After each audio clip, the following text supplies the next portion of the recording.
And welcome. We are calling to order the Narragansett Town Council regular meeting, September 7th, 2021 at 7:32 p.m. Everyone please stand for the Pledge of Allegiance.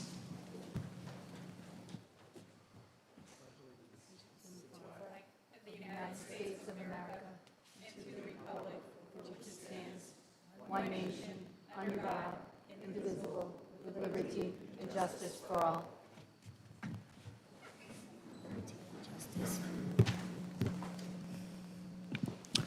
All right, so just so everyone's aware, if anyone is interested in speaking in our open forum portion this evening, there's a sign-in sheet in the lobby, so feel free to sign in there or sign up there.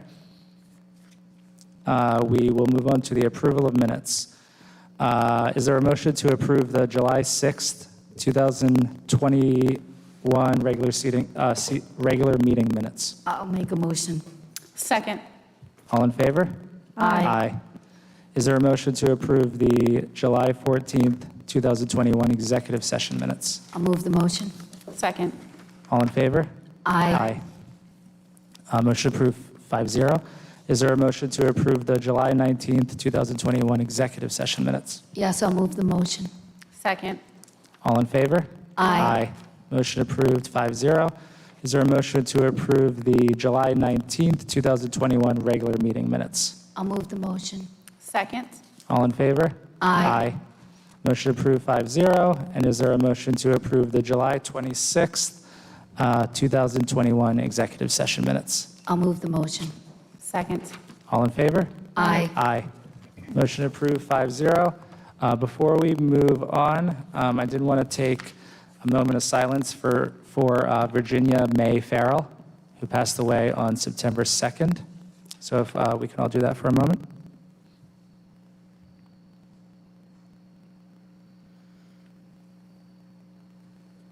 Thank you. All right, so moving on to announcements and presentations. This evening, we are going to present the Knights of Rockingham Arch Awards. It's something that is a tradition here in town, although we haven't done it over the last few years. So we're happy to do that tonight. So we will come up front and go ahead with this presentation.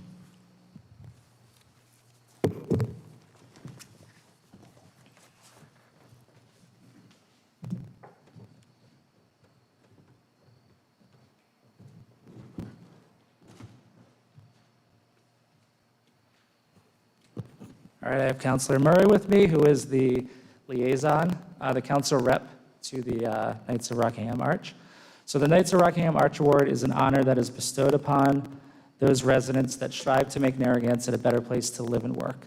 The Knights was established in 1977 by the town council as a way of honoring those volunteers that have made a difference in our town. For many of the past 44 years, a committee meets and puts forward names to join this executive exclusive club, choosing from 2 to 7 deserving residents. Tonight, we will be awarding the certificates of the awards to 6 residents of town.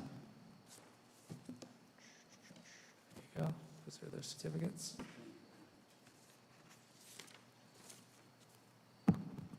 So first is Rebecca Durkin. Rebecca grew up in Barrington, Rhode Island, and attended the University of Rhode Island. There she met Jim Durkin, and they were married in 1989. They have raised their 3 children in Narragansett, all graduates of the Narragansett school system. She's been involved in the PTA and the Narragansett Prevention Partnership. She served as a fundraiser for the Chamber of Commerce, and was also involved in funding for the new library, among other things. She's been an avid supporter of the town of Narragansett, its residents and students, and has earned the Knights of Rockingham Arch designation. I believe Ms. Durkin is not here this evening, so Councilor Cicilline-Bonanno will receive. She says thank you very much. She's honored. Thank you. Next, we have Dr. Robert Dyer, a native Rhode Islander who lives in the Narragansett Pier with his wife. They have 3 children and 4 grandchildren. Dr. Dyer began his private medical practice in 2011 and founded the South County Dermatology. In 2017, he sponsored the Narragansett Town Beach Public Sunscreen Dispenser Initiative in partnership with Narragansett Parks and Rec, the Recreation Advisory Board, and Raw Elements USA. Dr. Dyer's efforts and investment continue to make Rhode Island the first and only state in the nation to offer this public health service to all beaches and parks statewide. He is a pillar in the Narragansett community and incredibly passionate about participating in the open water swim groups with his wife at the town beach all summer long, and is most deserving of the Knight of the Rockingham Arch designation. Is Mr. Dyer here?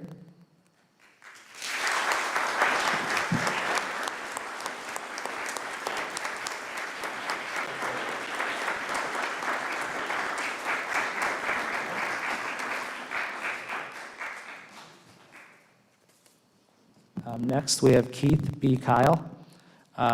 Keith Kyle attended the University of Rhode Island from 1979 to 1983, where he received his Bachelor of Arts, Marine Affairs, and was named the president of the URI Surf Club. Mr. Kyle has served on various boards and committees in town, including being chair of the Recreation Advisory Board, where he made a brief presentation about the idea of automatic sunscreen dispensers. He's also a current member of the zoning board in town. His vision and this popular sunscreen program is now implemented statewide and in other areas of our country. It is an honor to recognize Keith B. Kyle as a Knight of Rockingham Arch. Mr. Kyle, are you here?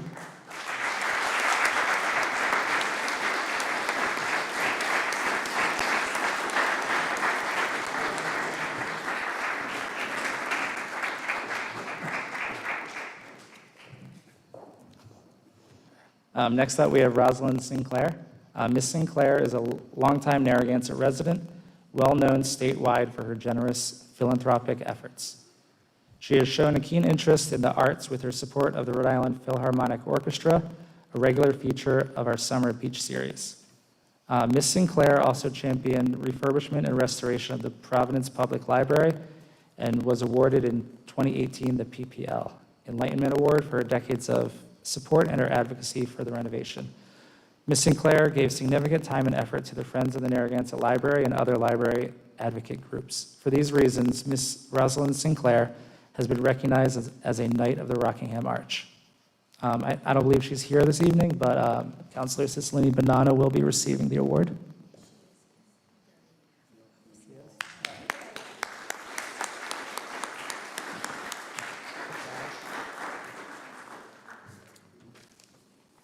All right, next we have Dr. Joseph O'Neill. Dr. Joseph O'Neill is a native of New Jersey. He requested a post at the Navy base in Quonset for his service, and he and his family ultimately landed in Narragansett. Dr. O'Neill started his private practice in 1965 across from South County Hospital. At that time, he was one of the few board-certified physicians in South County. He has been the leading force in the development of the 2 comprehensive plans in town that serve as the blueprints for Narragansett over the last 25 years. As a vice chair of the planning board, Dr. O'Neill has served as the chief defender of our precious environment. He has been the prime advocate to ensure that our beaches, ponds, rivers, and wetlands are preserved for residents and visitors and for future generations. It is an honor to recognize Dr. Joseph O'Neill as a Knight of the Rockingham Arch. Is Mr. O'Neill here?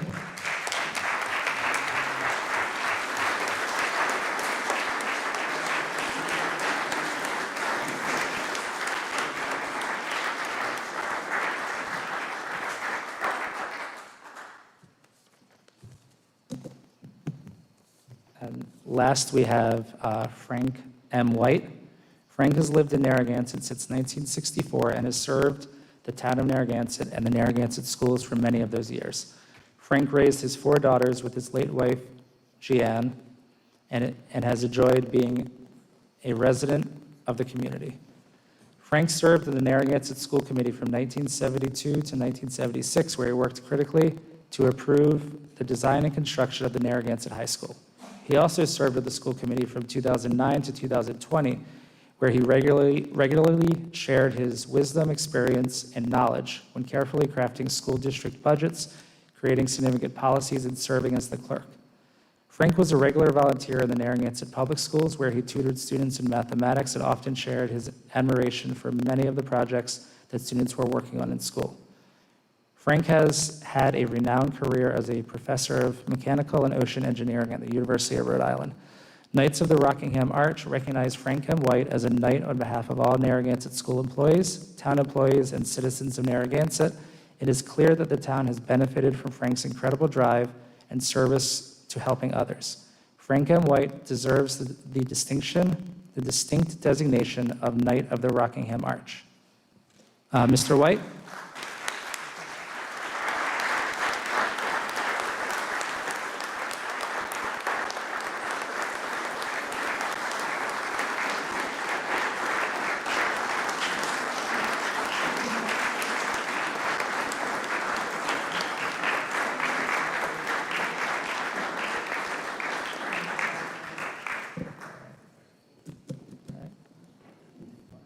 Yes.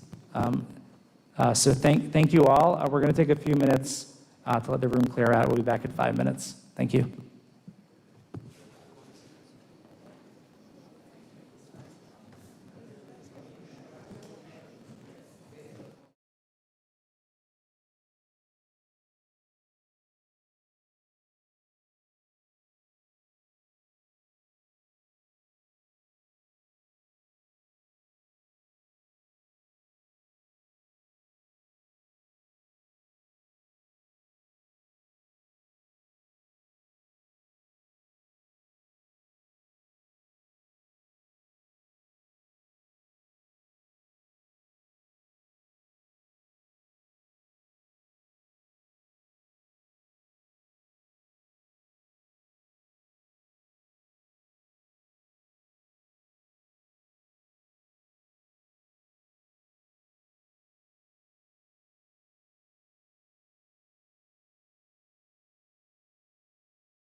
Where is Patrick? Patrick's right there. Good? Ready? Yeah, where's she at? I don't know. I lost my glasses. That's nice. What? Like,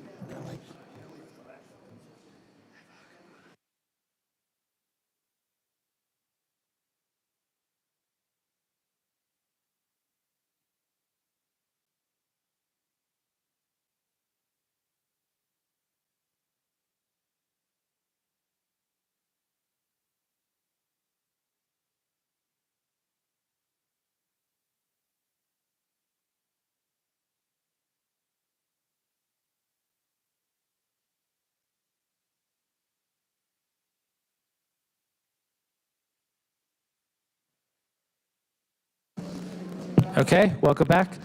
All right, so our next announcement is a 9/11 memorial at Gazebo Park. We're going to have the town manager speak on that briefly. Thank you, Jesse. The town will be hosting a remembrance service in honor of 9/11 on Saturday, the 11th, at 10:30 in the morning at Gazebo Park. And everyone in town is welcome to join us. It's more of a service of remembrance so that none of us forget, and those who attend and talk about it will help other people to not forget. So we look forward to seeing you there. Thank you. Thank you, Jim. All right, and then next we have a update on the library project. If Lori Kelly is here to speak on this.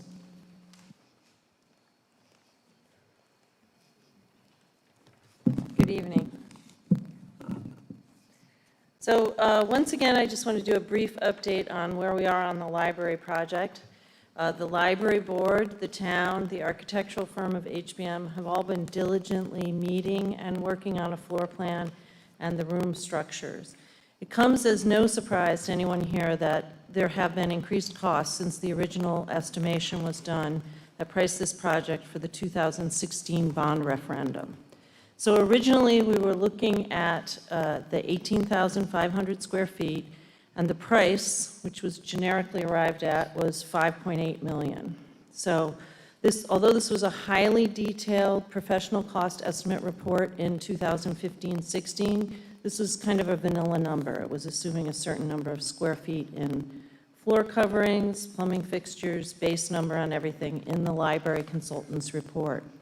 Since then, 5 years have passed. Not only have regular construction materials and construction labor costs increased as anticipated, but the world's a different place now. Simple inflation could have added $1 million to our cost of this project over this time frame, but the crisis of the last year has made this $1 million addition a very low number. The current environment, post-COVID, hopefully post-COVID, or as we continue to still plan for, more COVID-like events, contains many supply chain problems, potential delays, forced us to redraft some of the design elements, and brand new considerations for 2021. That's why we, while still working on the library project, are still in the floor drafting mode without really pictures to show on design, which we hoped we would have by now. Many things that we thought we could fit into this building are quite simply beyond our budget in today's world. At the same time, COVID design, HVAC, room configuration for social distancing, all these types of things are necessary to overlay onto the design piece. And so it is slowing down the project, or what we thought our timeline would be. The library in town, however, working with the support of the Narragansett townspeople, will make this project work. We are not afraid to roll up our sleeves, remove design elements that are adding to the price escalation, but bottom line, we do need to continue to solicit our townspeople and our seasonal visitors to support the project with continued fundraising. In the last month, Dan Berry, our fundraiser, announced that Joe Healy has made a matching donation of $200,000 towards this project. And what's exciting is many of you have already responded with checks and pledges to be included in this timely challenge. This is very exciting because your contribution is needed now. OLIS and other large foundations that we will be pitching are very interested in not only how much money and actual dollars we've collected, but also the community participation in the fundraising challenges of 2021. We want to remind you that, of course, when OLIS backs this project, the town will be paid back on a 20-year schedule of bond payments. So, you know, whatever we spend now, we have the potential to get up to 50% back. And big foundations have not committed yet because we don't have the floor plan, but they are very excited about our project. So my point tonight is just to explain the slower than anticipated project and remind everyone that we are gathering funds for the great leap forward of actual construction to make a new state-of-the-art library a reality in Narragansett. So come by the library or contact Dan Barry if you want to speak about fundraising opportunities. Thank you. Thank you, Lori. Thank you, Ms. Kelly.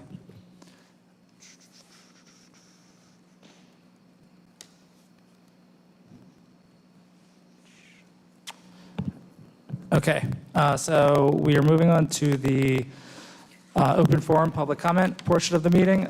We will have about 5 minutes to start with here. We'll take 1 or 2 speakers, and then we'll move to our scheduling of public hearings, and then we'll come back to open forum.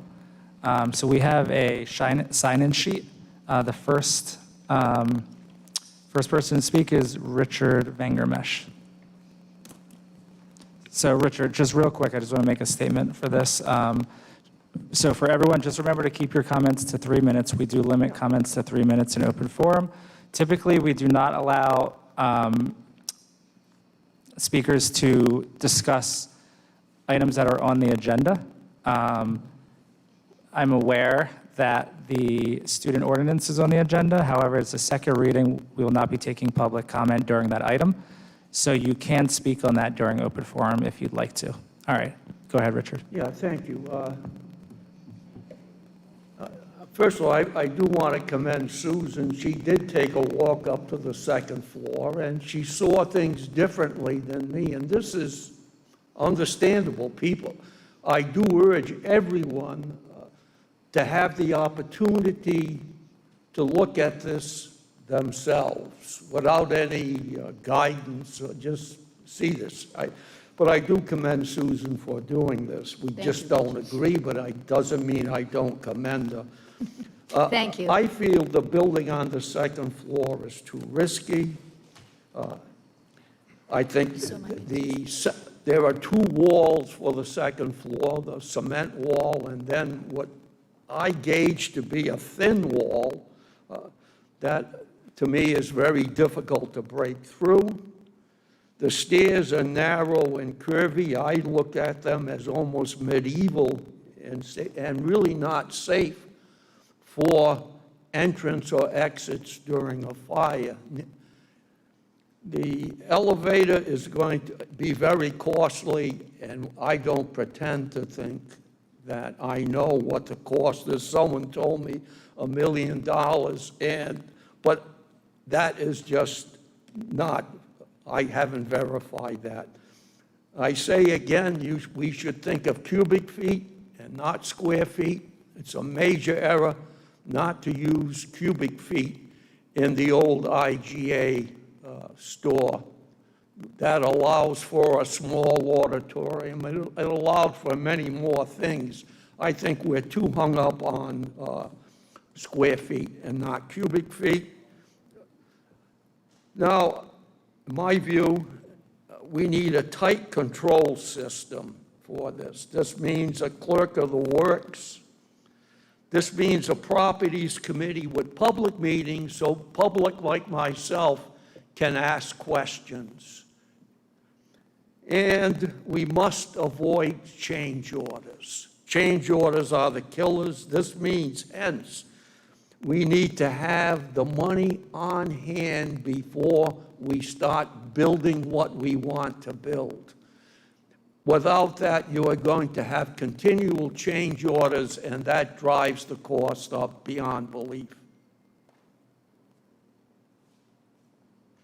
Thank you. All right, we're going to hold off on the next speaker so we can move to scheduling our public hearings. All right, so we have a motion to schedule a public hearing on an application for the Class B victualler alcohol beverage license transfer of stock only from Caterina's Italian Restaurant Incorporated, doing business as the Coastal Cabin Restaurant, Antonio Malo, to Caterina's Italian Restaurant Incorporated, doing business as the Coastal Cabin Restaurant, Christian D. Agnostino, President, 945 Boston Neck Road, Assessor's Plat N-H, Lot 173D. Do we have a motion? I'll move the motion. Susan Cicilline Bonanno. I'll second. Okay, so this would be a suggested date of October 4th, 2021. Does anybody have any questions about the scheduling of the public hearing in general? No? Okay. All right, so October 4th would be the first Monday in October? Cool? All right. Any comments from the public? All right, all in favor? Aye. Aye. Aye. Motion approved, 5-0.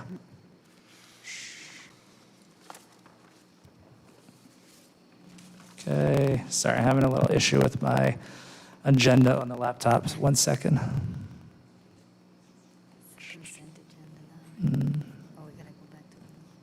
Okay.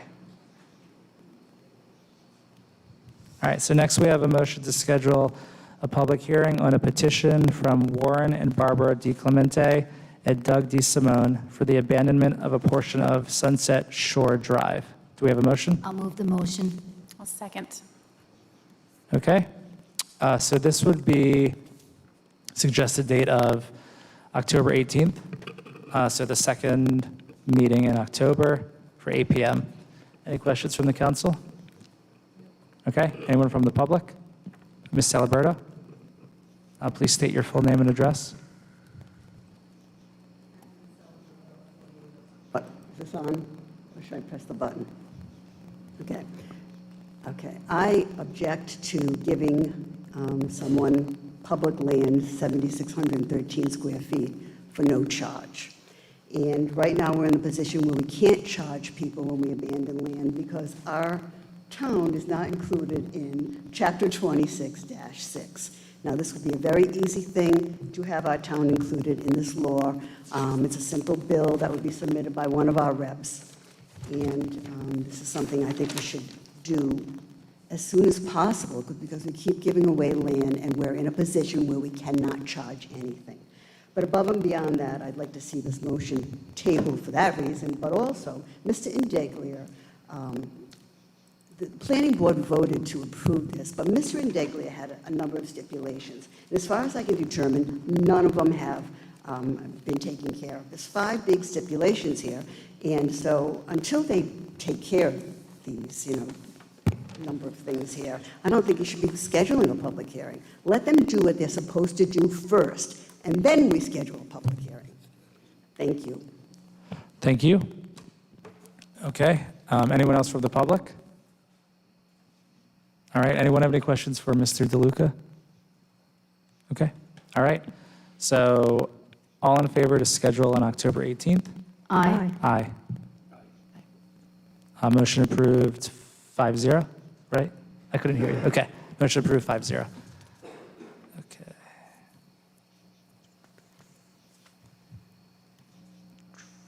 All right, so we're going to go back to our open forum. So next on our list, we have Al Alba.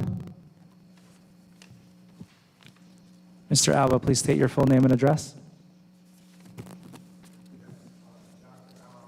Before Eagles Nest Terrace, Narragansett, Rhode Island. I heard the previous speaker discuss his concerns about the library repeatedly, not only at this particular meeting, but in previous meetings. And, I do appreciate people who are keeping an oversight of the library construction, but I've always been taught, and to me, it's common sense in some ways that the developers, the architects, the engineers, the building inspectors, they're not going to be setting up our town for failure. They're not going to make it a liability issue. When I went to Roland Fiore's condominium developments near Bonnet area there, and I saw his 3-level, 4-level condominiums, quite a few of them have the elevators to bring people up. I'm sure it wasn't $1 million because when I priced those originally, the entire building was less than $1 million when they just came on the market. So, when you hear people say that an elevator is going to cost $1 million and these pie-in-the-sky prices, it just makes you think, did they really do all the research that they're saying they did? So, I think we should have faith in the developers, the architects, the engineers, the people overseeing it, the library board, who are entrusted, who have a lot more experience in these matters than people who are not knowledgeable. Thank you very much. Thank you. Thank you. Okay, next we have Robert Cahill.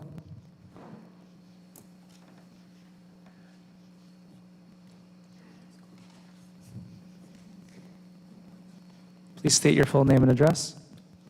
Robert B. Cahill, 9 Birch Street, Narragansett, Rhode Island.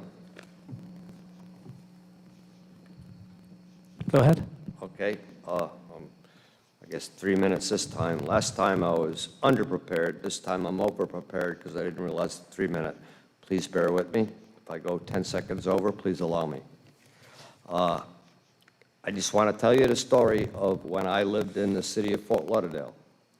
And this is directly pertaining to the 3 students issue.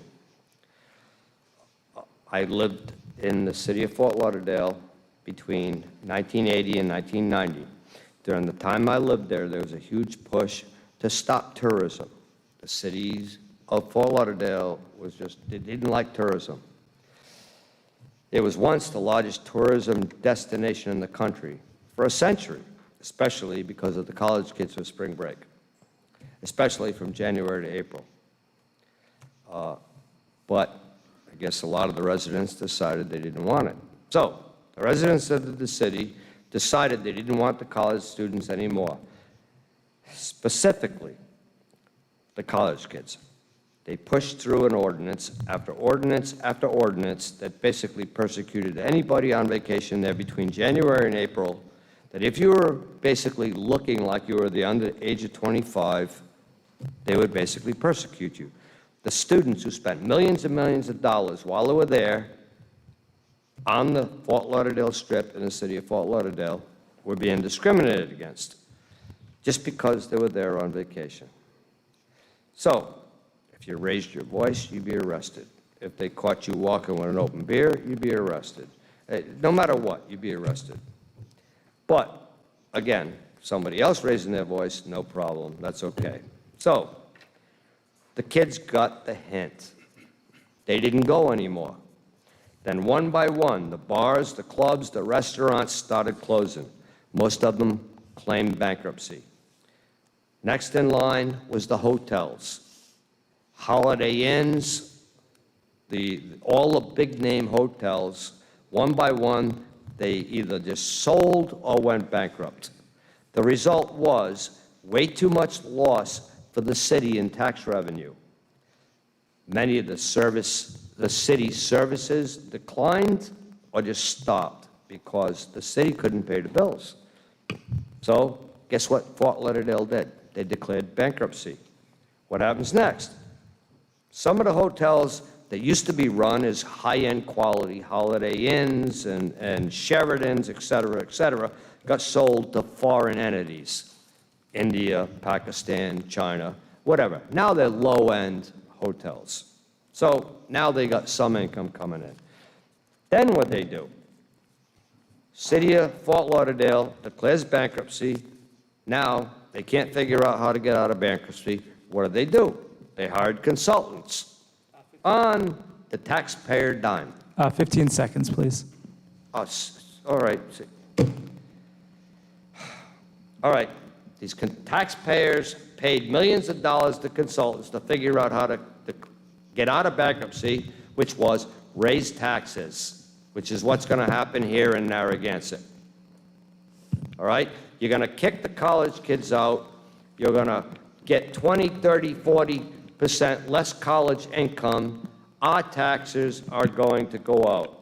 All right, thank you. Again, I'm sorry, I prepared something last time. Right, that was a public hearing, so with open forum, we do a 3-minute limit. Thank you. Thanks much, Lee. You got it. Ed on Glendale.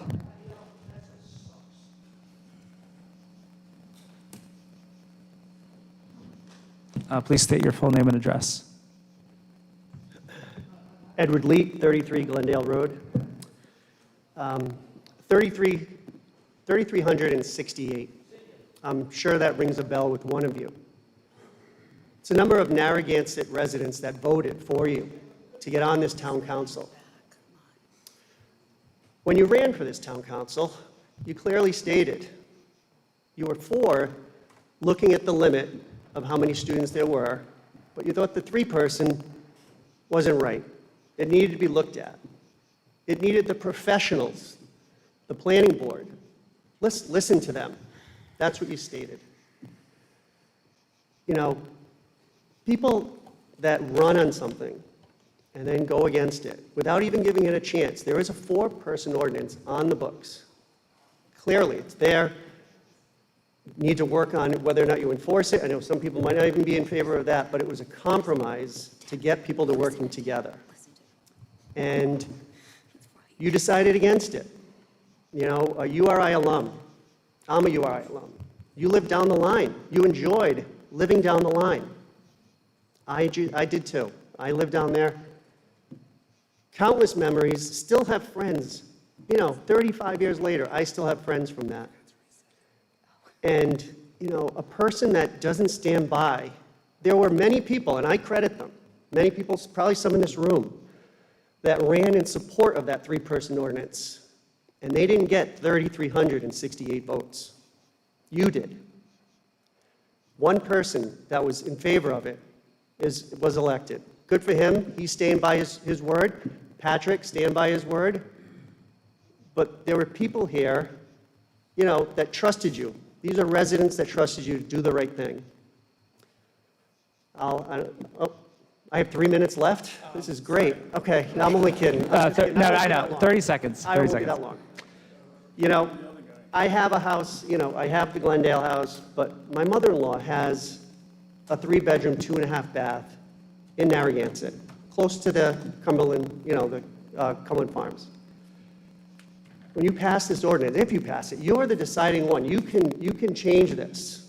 You can stick with your platform and give the 4-person ordinance a chance. What motivation do I have to sell my mother-in-law's house? This 3-person is going to be a jewel that's going to be sought after, $1,000, you know, a bedroom. All right, thank you. Thank you very much.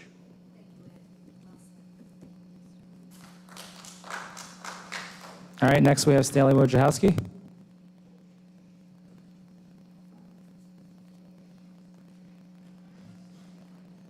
Stanley, please state your full name and address. This is a team effort tonight. Yes, she's part of my topic. 1044 Boston Neck Road. I want to talk about expert advice. I was impressed with the New Zealand investigation to get affordable housing, I guess. I don't know, do they have a university in New Zealand which would be similar to us? I don't know for sure, but I don't know. But I think we just was confused concerning expert advice. Our planning board, I call them experts. The lawyer in Deglia. Dr. O'Neill tonight, who was honored, I call him an expert. And those 2 people suggested that you vote this down, the 3-student ordinance. The experts. They've been here a long time. And I have confidence in what they said and did and listened to for many years.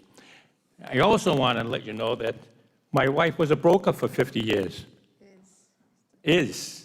I'm a salesman for 50 years. So I guess I consider ourselves kind of experts. We've rented for students for more than 50 years. Never had a sticker. So I'm going to say that we're experts, or my wife is an expert, more of an expert than I am.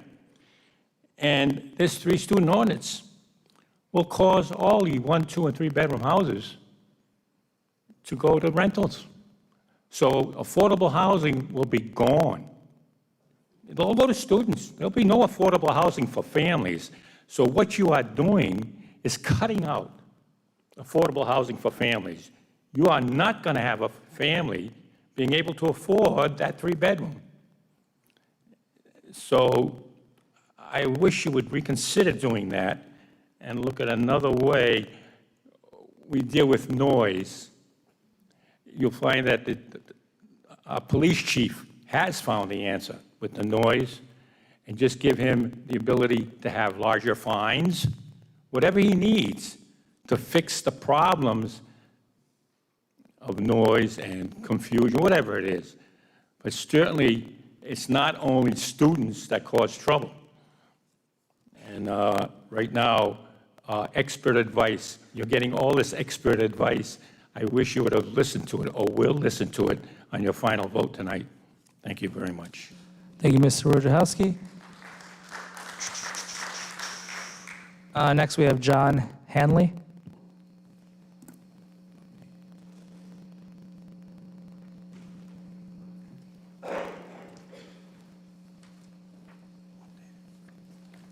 Please state your full name and address. John Hanley, 10 Wilderness Drive, Narragansett. Hearing the previous gentleman talk about when he was a student, and like I said before, I was a student too. When I was a student and rented down here in San Jose Cove, we rented a 2-bedroom house. It was me and one other person. Another year, rented a 2-bedroom house, me and another person. A 3-bedroom house, 3 people. What's going on, and I did write a letter to the council, I hope you read it, of what's really going on really is the issue, is that it is out of whack what is going on with these houses, shoving as many people in as they can,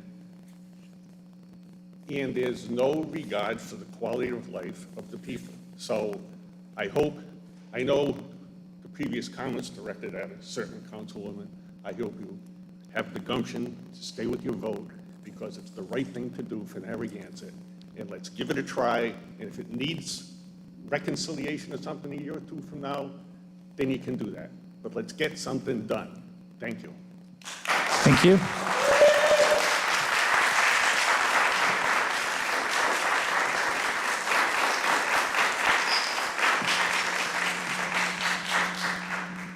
All right, next up, we have Lori Kelly. No? Okay. Okay, next we have Catherine Celeberto. Okay. All right. Next is George Nanas.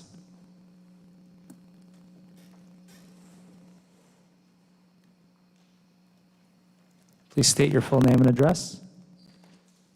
George Nonis, I'm a full-time resident for 19 years at 60 Exeter Boulevard in Eastwood Look. I'm disappointed that this council has approved this discriminatory ordinance, which negatively affects over 1,000 people, particularly students who may be your sons and daughters, relatives, friends and neighbors, students whose goal is to experience living on their own in the beautiful town of Narragansett. Students have been demonized by neighborhood groups who publicly call students a cancer and accuse them of invading the neighborhoods. Students that add to the diversity of Narragansett, clearly the goal of the town's new diversity committee, and I hope that a student is on that committee. So I want each of you to look into the eyes of pharmacy, engineering, and nursing students who want to live with each other and tell them they can't live together. There's no room for them in Narragansett, and find someplace else to live. You've heard the stories about the students' sins, taking too many showers, washing too many clothes, flushing too many toilets, talking too loud, and slamming too many doors. They've also been said to be responsible for polluting the ocean, making it unattainable for surfing and clamming. Really?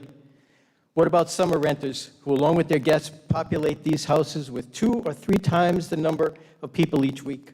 Do they not take showers, wash clothes, flush toilets, make noise? In fact, probably more so in the summer after a day at the beach. But not a word from this council. Why? Because the summer renters bring in money. This is discrimination in its purest sense.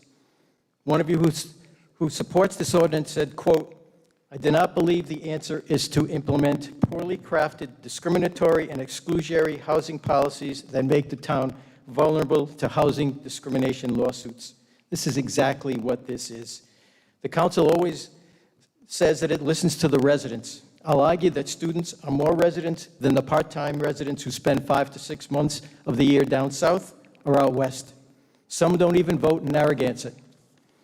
As with any approved ordinance, and especially with this one, which negatively affects 1,000 students and financially impacts hundreds of homeowners and taxpayers, I'm sure that your vote was well thought out. So I would appreciate it if this council gives me answers to these simple questions, which I'm sure you considered in your decision to pass this ordinance. Number one, what is or are the goals of this ordinance? Number two, how will you measure the success of this ordinance? Number three, what data elements will be used to measure the success or failure? Number four, how often will you measure this success or failure? Number five, how will enforcement occur? Number six, what penalties for violation of this ordinance are? And seven, what plans do you have in place should the ordinance not meet your goals? I think the vote tonight should be postponed until we as taxpayers get the answers to these questions and more alternatives are investigated.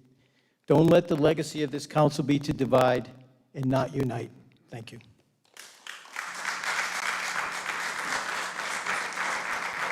Thank you.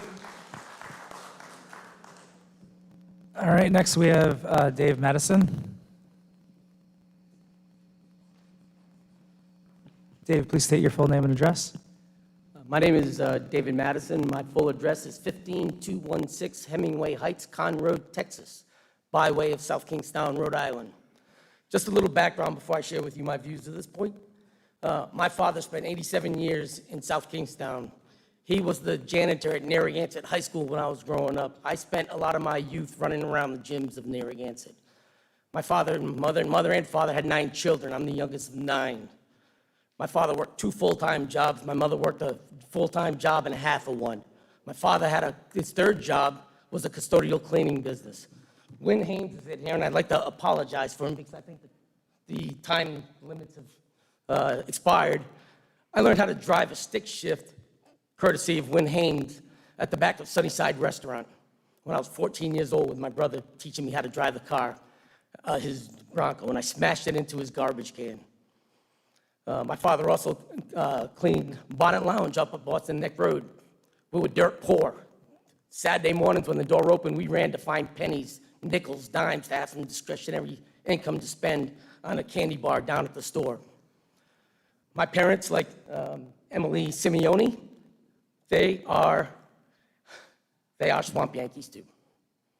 My wife, and I got to run that time, my wife, father's a second-generation resident. Her grandfather was a fisherman and lived on 50 Avis Street, and her father grew up through high school in Narragansett. So my wife is a third-generation Narragansett resident. I want to come home. I want to bring them home. We bought a house on Melville Lane. It was a dump. We fixed it up. We did all the right things. We did not convert a den into a bedroom to skirt the zoning laws. A 4-bedroom house is a 4-bedroom house. We did it right. And now you're trying to take this kid who didn't have a pot to piss in, who worked his way through college and graduated when he was 33. I couldn't live down the line. I didn't have the money. I had to go part-time and pay class after class after class. I want to come home. I want to come home. And this is not the 3-bedroom ordinance. I'm not confident it's the answer. It may be the answer. I'm not here to divide or add to the mess what's going on in social media.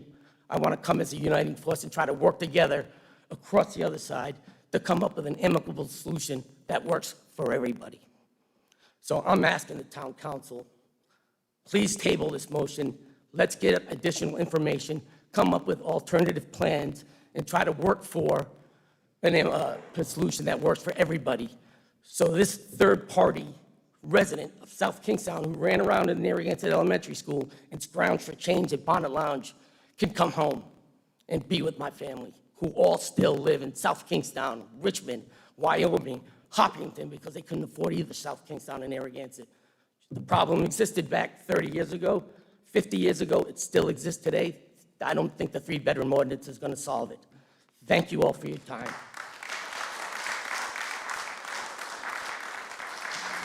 Thank you.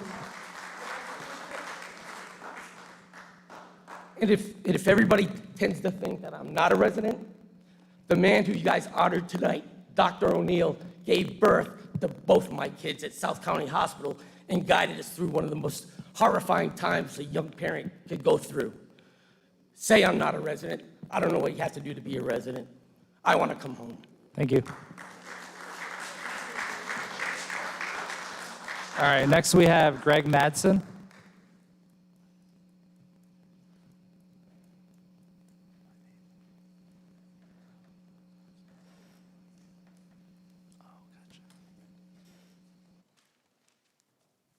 Hi, Greg Madison, 3 Major Creek Runway, Narragansett.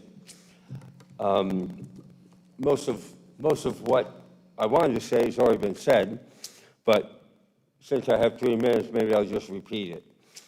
I'm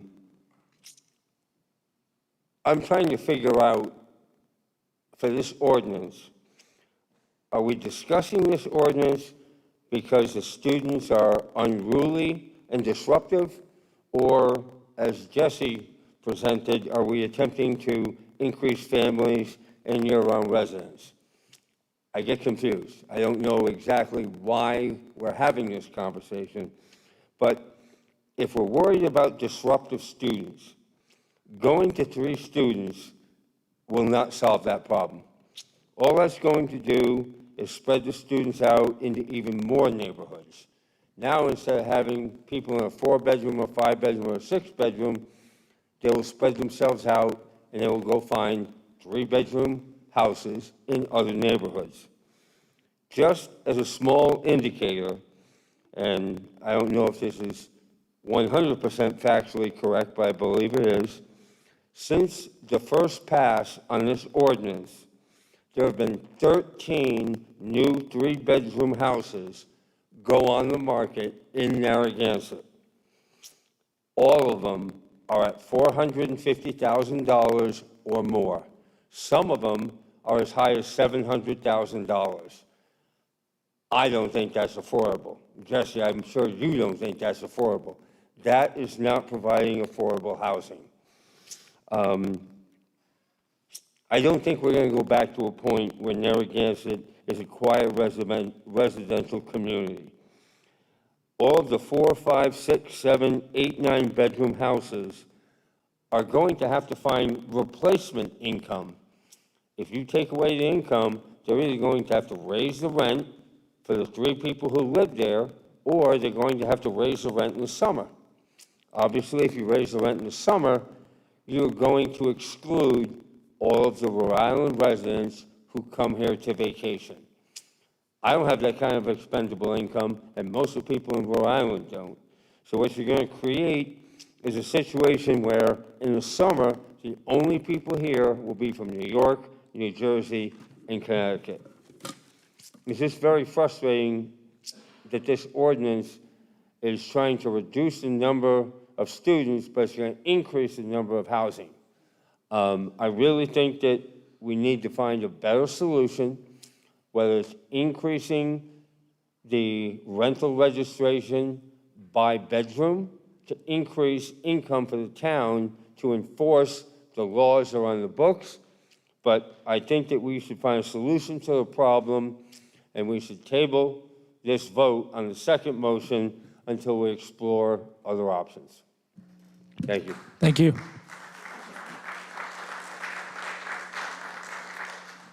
Okay, we're going to take 2 more speakers, and then, because we'll be at about a half hour. Our council rules say that we do a half hour of open forum at the beginning of the meeting. Anything beyond that goes to the end. So we will take full public comment tonight, but we're going to stick to the half hour right now. So the next speaker is Joe Francina.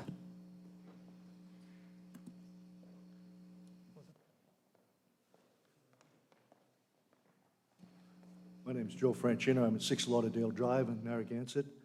Thank you for allowing us to speak this evening. The issue is balance here.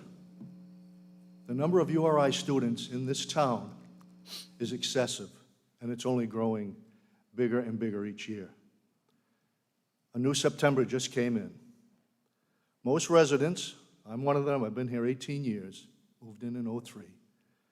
And I've said it before, I'll say it again. I've had to call the police every year and sometimes multiple times during the year to quell an issue with a URI student, not some other person, not some other tourist, a URI student, because they live around me. It's just the nature of the animal.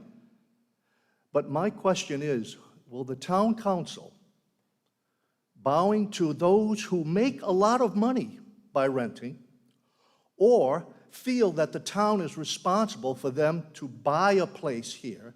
I didn't know towns did that. Any town I lived in for the 50 years I've owned homes in Connecticut and Rhode Island, that's not what a town does.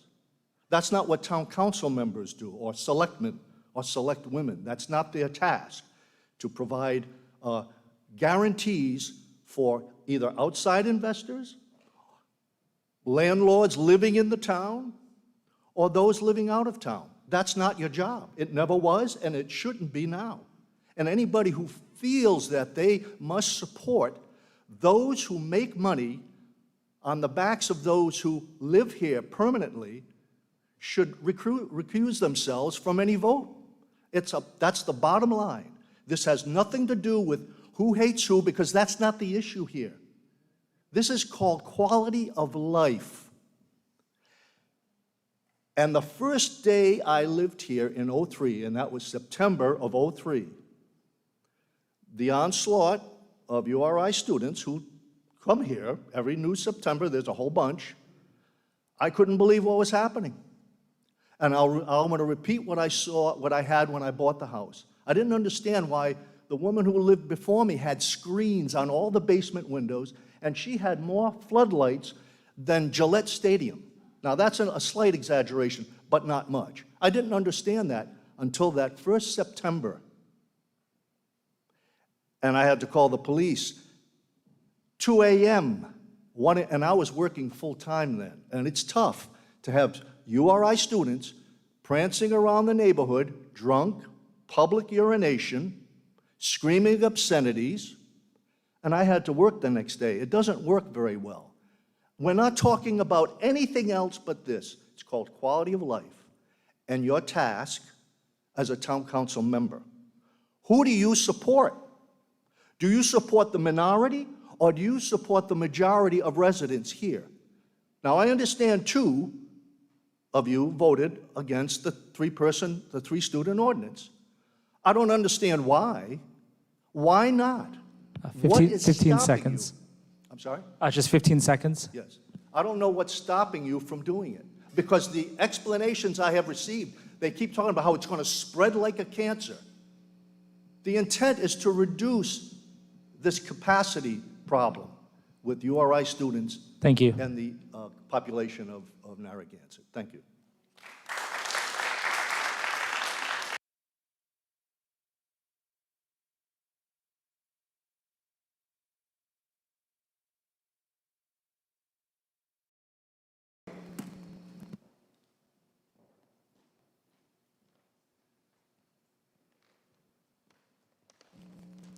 Paul, please state your full name and address. Hi, Paul Zonfrillo, 7 Longwood Circle. That's a tough one to beat in the last one.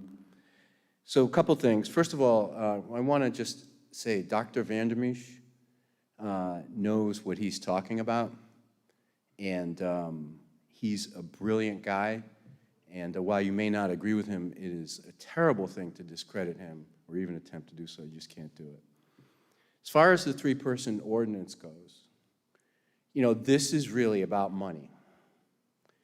And you can see that the 2100 Club has their talking points all coordinated tonight, beating up on Councilwoman Dzerzhinsky, who's done the right thing by the residents. And I think that we should support her and the other councilmen that supported this ordinance, because it shows they care about the residents of Narragansett. So thank you for voting for the ordinance. For the 2 of you that didn't, there's still time on the agenda to change your vote. Thank you very much. Thank you.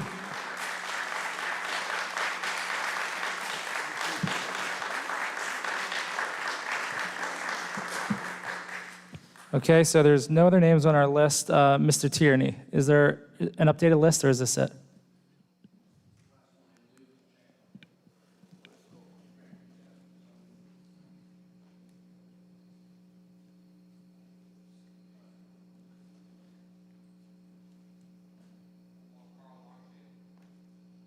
Okay.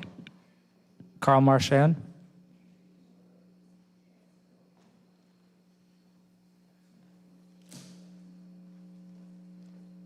Please state your full name and address. Carl Marchand, 76 Lambert Street. Oh, let's see, where do we start? I've gotten engaged in politics, before it was kind of not an interest to me, but living in this town over the last few years, it's kind of been an entertaining part of my life. And so I decided to, step into the arena a little bit more this year by meeting some of the candidates. And, I talked with them about their stances and their campaigns and what they promised and believed in. And so I took it is that that was their word. That personal commitment to saying, this is what I believe in. And so I've come to learn that it doesn't take long for that word to go wrong. I don't know how they can change their word when the people who put them in office were told one thing, and then you did something completely different. I think it's about integrity. A word is a word. A man's word, a woman's word is a word. I think you said that some of the stories you heard might have affected your thinking. Did you hear about the stories where the students from my house were the Santa Claus for the Eastwood Look Christmas party? Did you hear about the number of times they shoveled my neighbor's driveway? You didn't hear any of those because you didn't know about them and you didn't ask about them. You didn't do the science. You talked about how science made your decision, but I would also like to understand the science behind 3 and 4, and how does the science support 3 over 4? So I think many voters in this town were hoodwinked. And it all comes down to a breaking of your word. And I think anybody in public office should really think hard about what they campaign on, because that's your word. That's your word to the voters. And when you tell me you base your decisions on science, when you do change your word, you really have to explain your science. Because if you go back and listen to what that was said, there wasn't any science in it at all. So anyways, thank you for your time, and thank you for what you do. Thank you. Okay, so if there's no other names on the list, we'll be closing open forum. We're not going to have any additional public comment at the end of the meeting because the list is empty. Okay. So we're going to move on to consent agenda. Is there any items on consent that any council members would like to remove? No? Okay. All right, so is there a motion to approve the consent agenda? I'll make the motion to approve the consent agenda. I'll second. All in favor? Aye. Aye. Motion approved, 5-0. Number 11 is a motion to accept a reimbursable fiscal year 2021 Department of Homeland Security Emergency Management Preparedness Grant in the amount of $20,386 from the Rhode Island Emergency Management Agency, and for the town manager to sign acceptance of said grant. The federal share of this grant is 50%, or $10,193 of the approved amount, and the local share of the costs is 50%, or $10,193. Do we have a motion? I'll move the motion. Second. All right, motion by Susan, seconded by Eva. Any questions from any council members? The chief is not here tonight. No, I know. I thought the manager could at least summarize that, because it's a great grant, and since the fire chief's not here, if you could just let the public hear about that wonderful $20,000. Absolutely. As it states, it is a Homeland Security Emergency Management Preparedness Grant. for $20,000, just over 20, half of it paid for by the feds, half paid for by the town, and our town half is coming out of a budgeted portion into the part-time employment of the emergency management people to cover the cost. Nice job to the chief. Absolutely. Yes, As as always. usual. Okay, any other council comments or questions?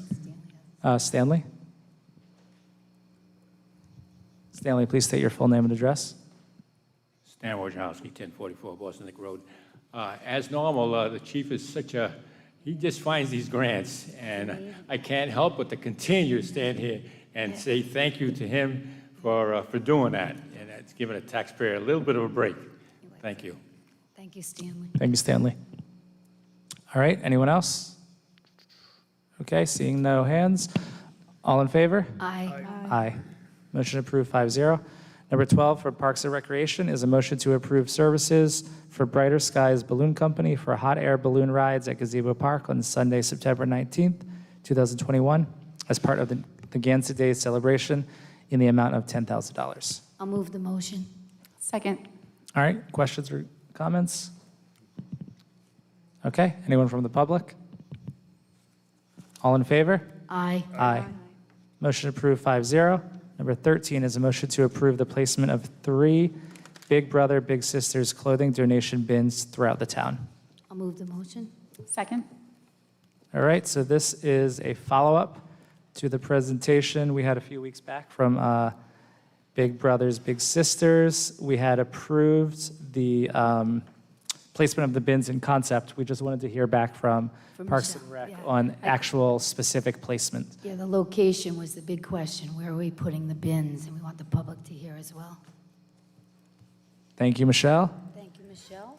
You're welcome. Good evening, everyone. So about a week and a half ago, I had a meeting with Tyler Millspa, and she had obviously presented at the previous town council meeting regarding this project with Big Brothers and Big Sisters. And after meeting with her, it was decided that we had originally chosen 4 locations for the bins, but we ended up narrowing it down to 3 locations. So the first location will be at Parks and Recreation.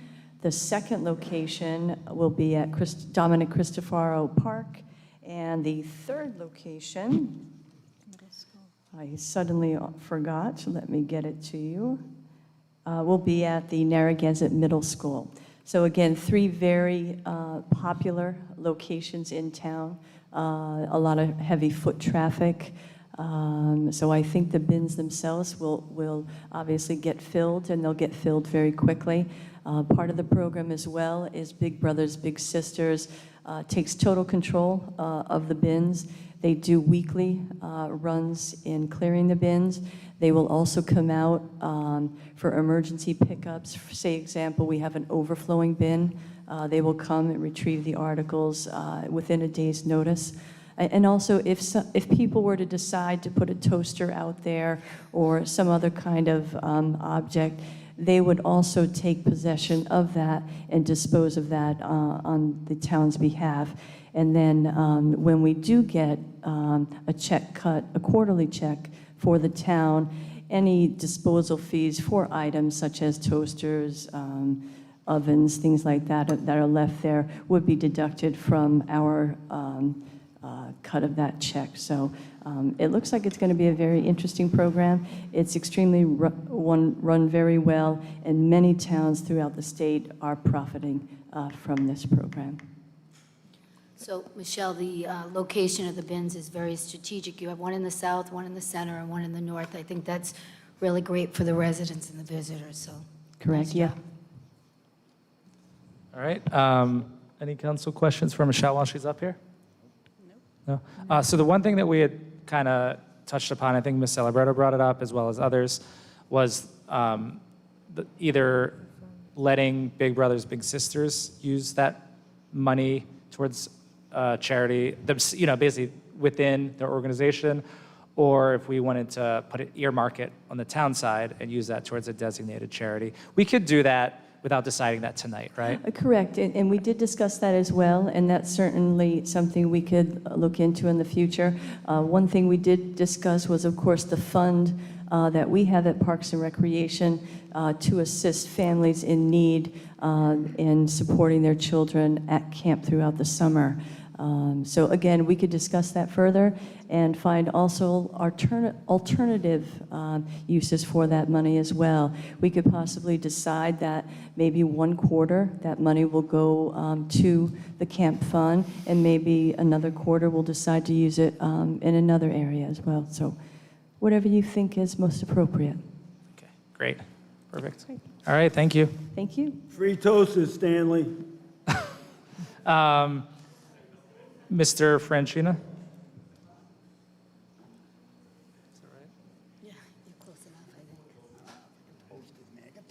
Please state your full name and address. Joseph Franchina, 6 Lauderdale Drive. A great idea. However, I know what happens at different areas that accept things like that, particularly dumpsters and even those kinds of things, where things that you don't expect to show up do. And I think you have to be careful about what gets placed there. I can imagine if people start dumping off large appliances, any deduction of fee for getting that taken to the dump is substantial. And I don't know how you would protect against that, but that is an issue I think you need to consider as well. Thank you.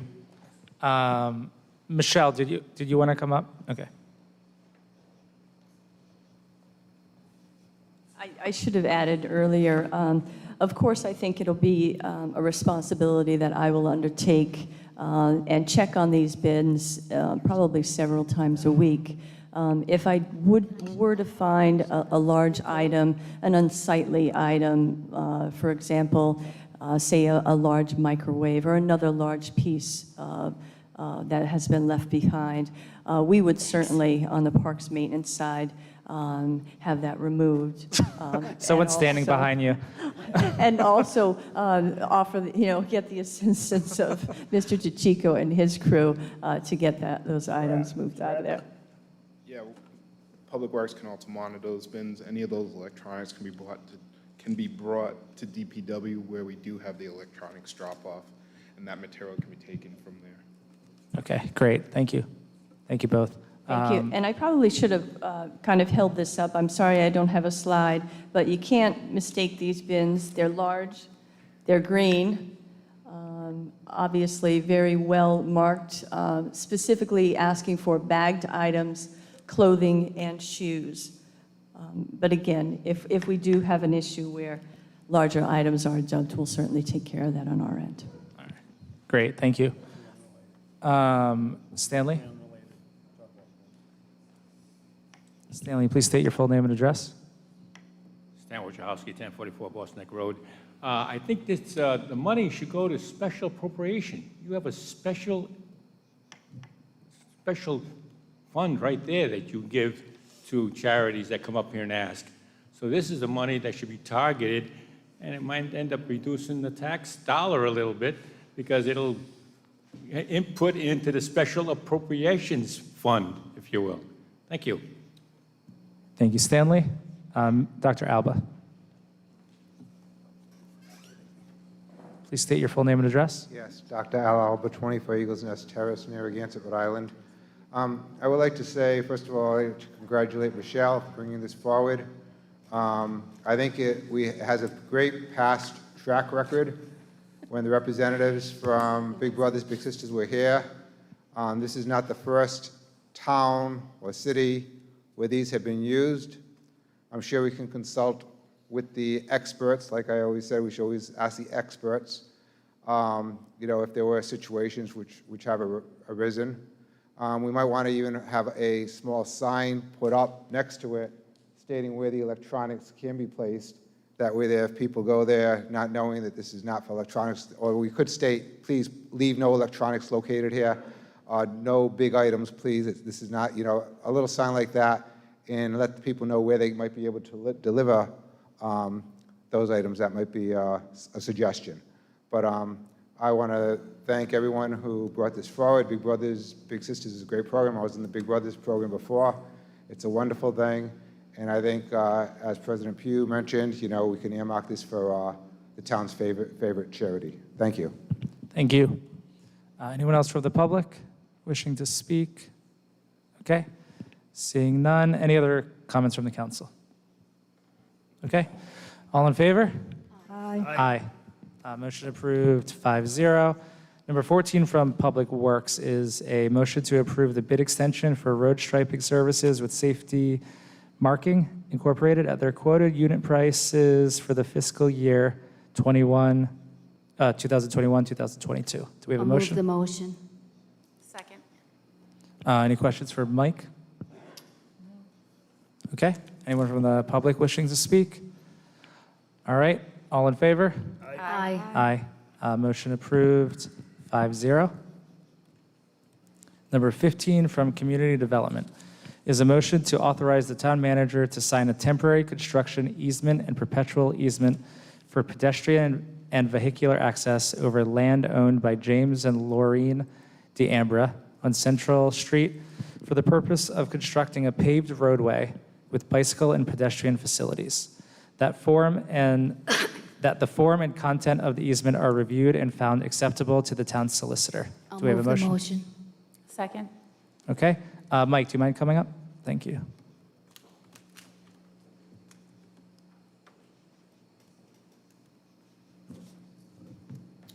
Good evening, everyone.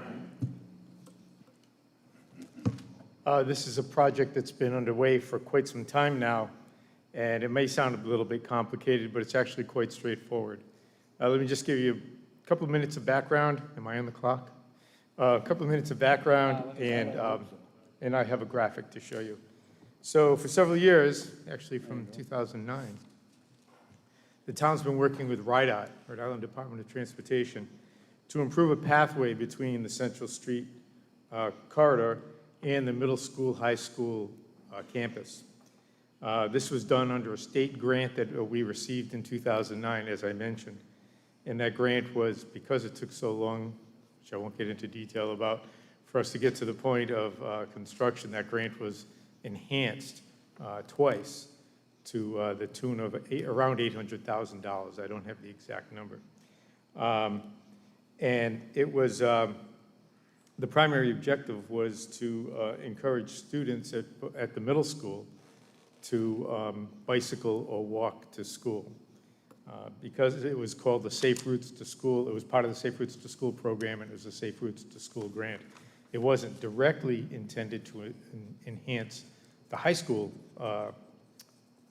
pedestrian and bicycling program, but because they're both located on one site, we get that added extra benefit.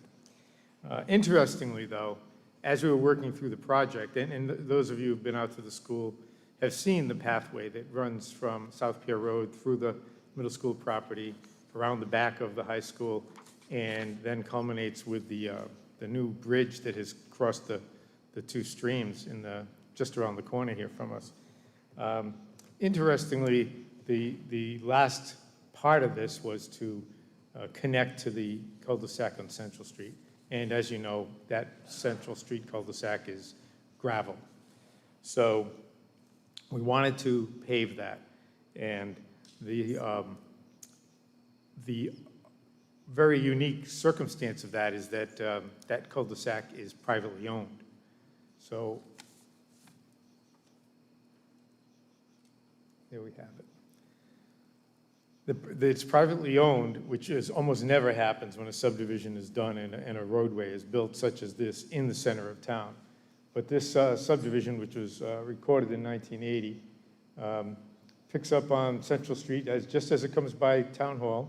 There's Watson Avenue, and the pavement ends right about here, as we all know, and the cul-de-sac is dirt. There were 4 lots created in this subdivision, A, B, and C. Those 3 are residential home lots. And Lot D, which is the cul-de-sac. The property owners of Lot B own Lot D. So we In the summer of 2020, we contacted the owners and asked them to give us the land. In return, we would pave it. And this is the only component of the big Safe Routes to School project that the town will be paying for. The remainder of it, everything that's already out there on the ground, has been paid for 100% by a state grant.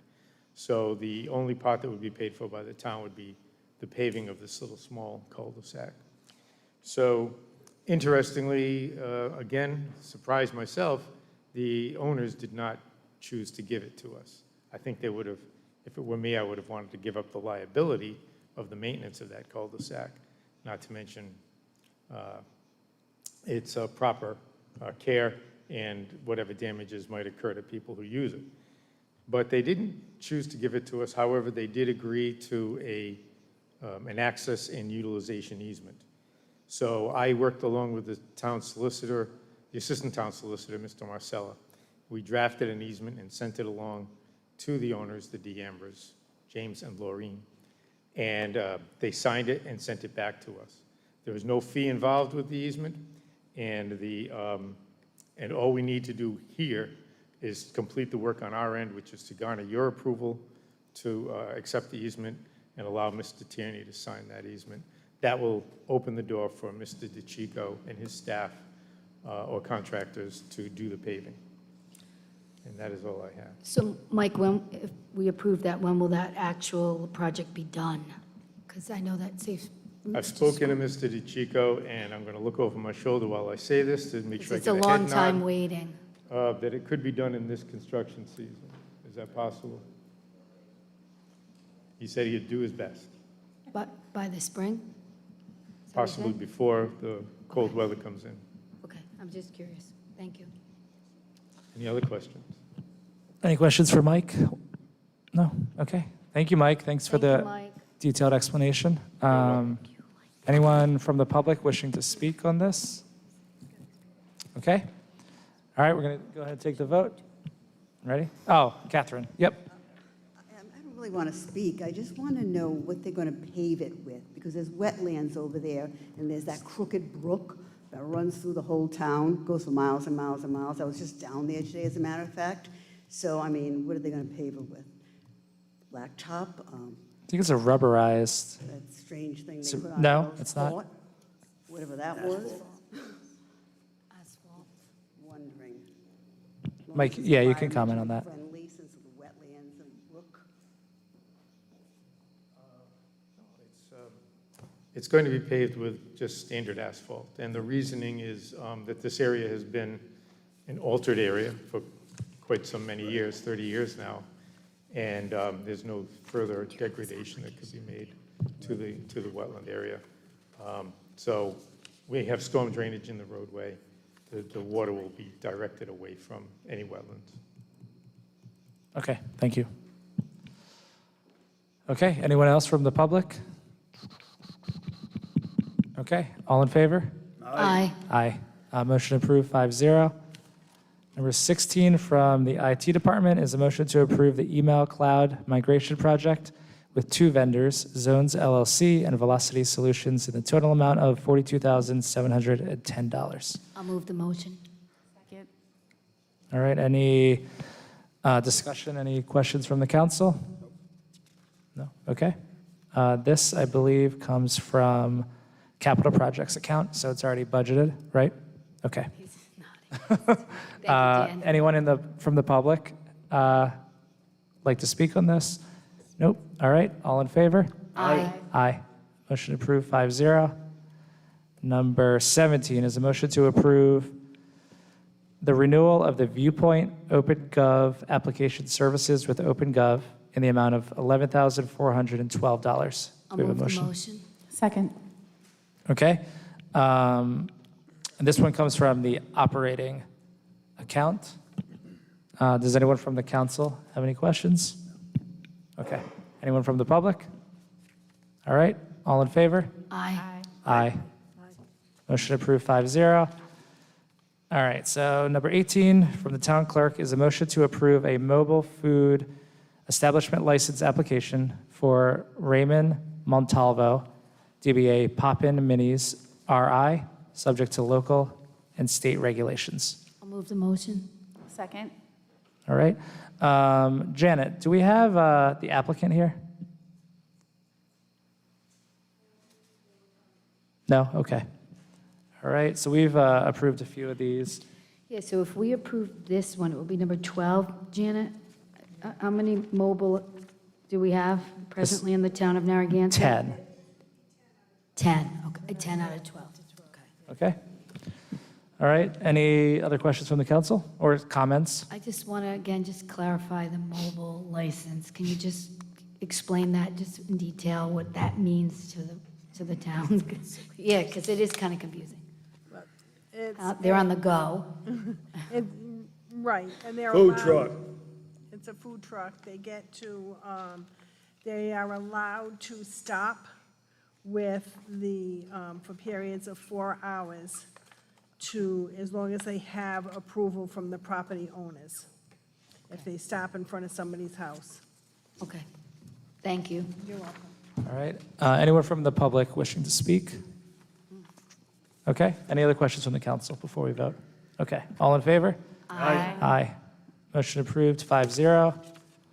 Number 19 is a motion to appoint 3 individuals and select 1 council representative to serve on the Affordable Housing Collaborative Committee.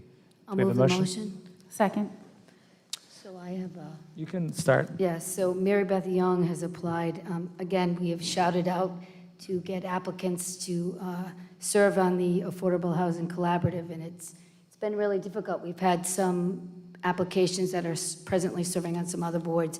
So I'm happy that Mary Beth has applied. She's a full-time resident. She loves Narragansett. She's an educator. She owns her own home, and one of her motivations is she's concerned about the future generation of her children being able to own their own home.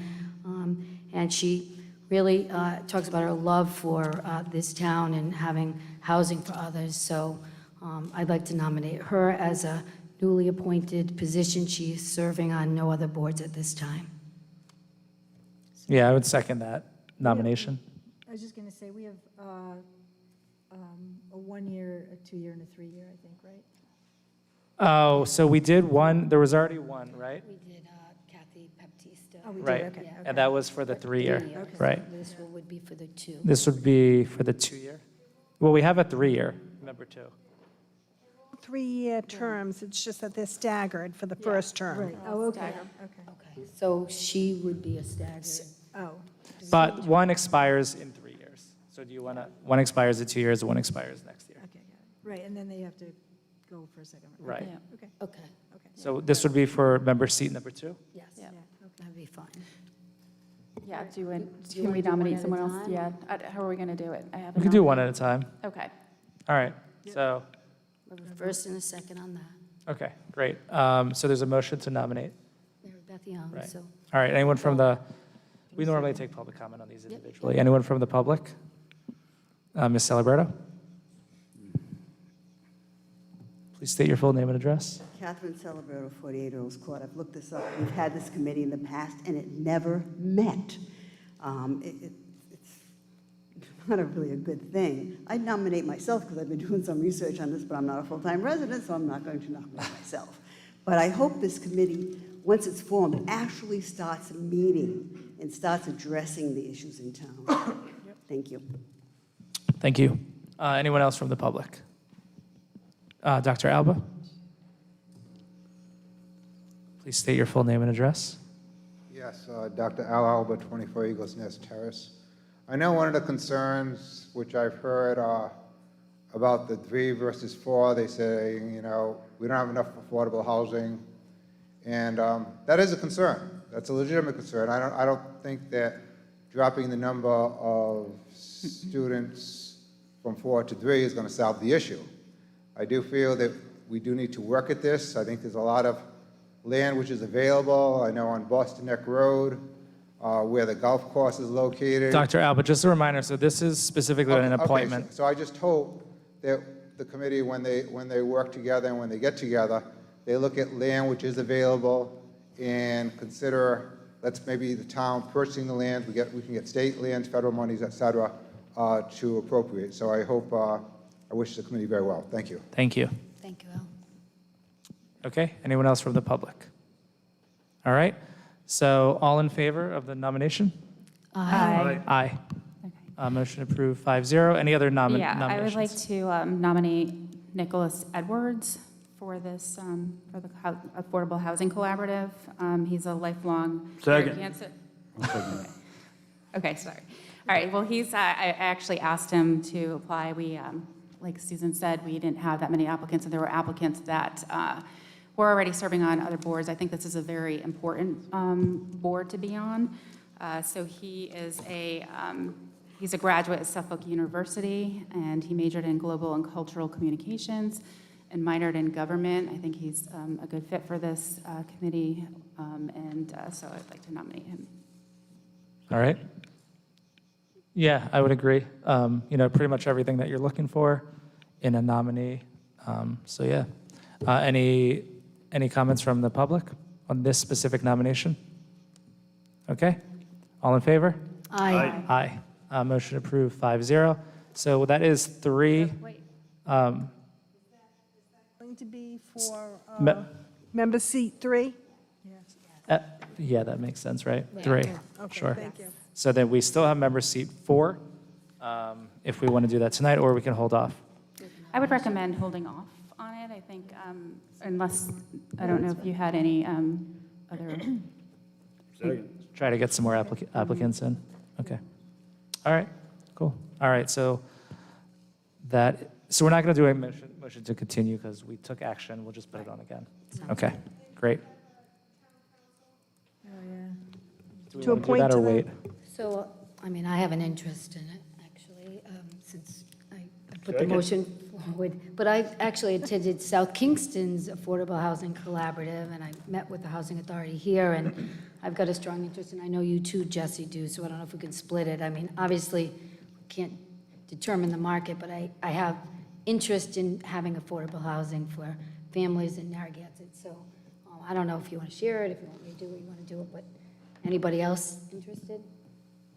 Yeah, I'm interested. However, I am a little bit concerned with my availability in terms of time on it, and I want to make sure that it's a successful committee with someone who's committed to being able to commit the time. And I don't feel Nominate comfortable. Susan Cicilline to the Affordable Housing Committee. I'm interested too. I would like to help, so I can participate. But I know this was something that Susan was important to Susan, so I would support her nomination. So I'll second the nomination. All right, anyone from the public interested in commenting? Okay, all in favor? Aye. Aye. Motion approved 5-0 for the council rep position for Susan Cicilline-Banana. And we're going to hold off on the last member appointment. Yeah. Okay, great.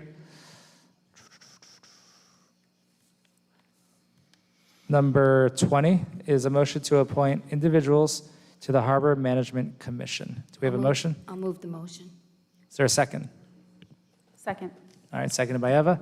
I just want to make sure that we are all clear on this board. We had some confusion a while back with existing seats and that sort of thing. So Janet, could you just give a quick summary to the council on what seats are empty and the goal for tonight with us? Thank you.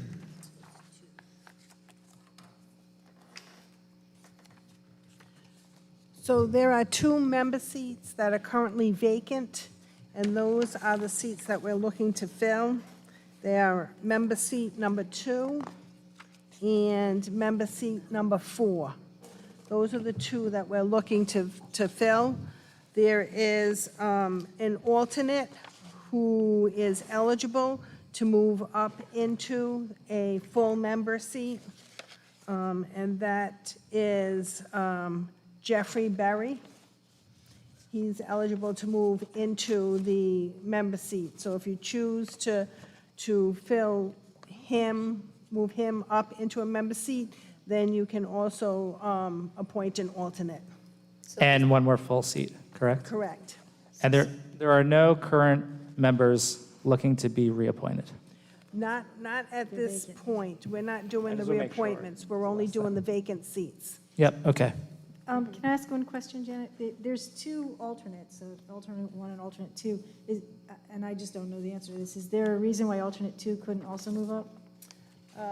Yes, because alternate number 2 has not signed her paperwork to even participate and has not participated in the board to this point. Okay, thank you.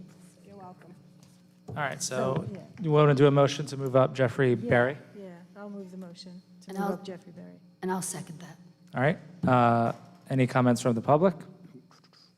All right, all in favor? Aye. Aye. Motion approved 5-0. Do we have a nomination for the first full seat?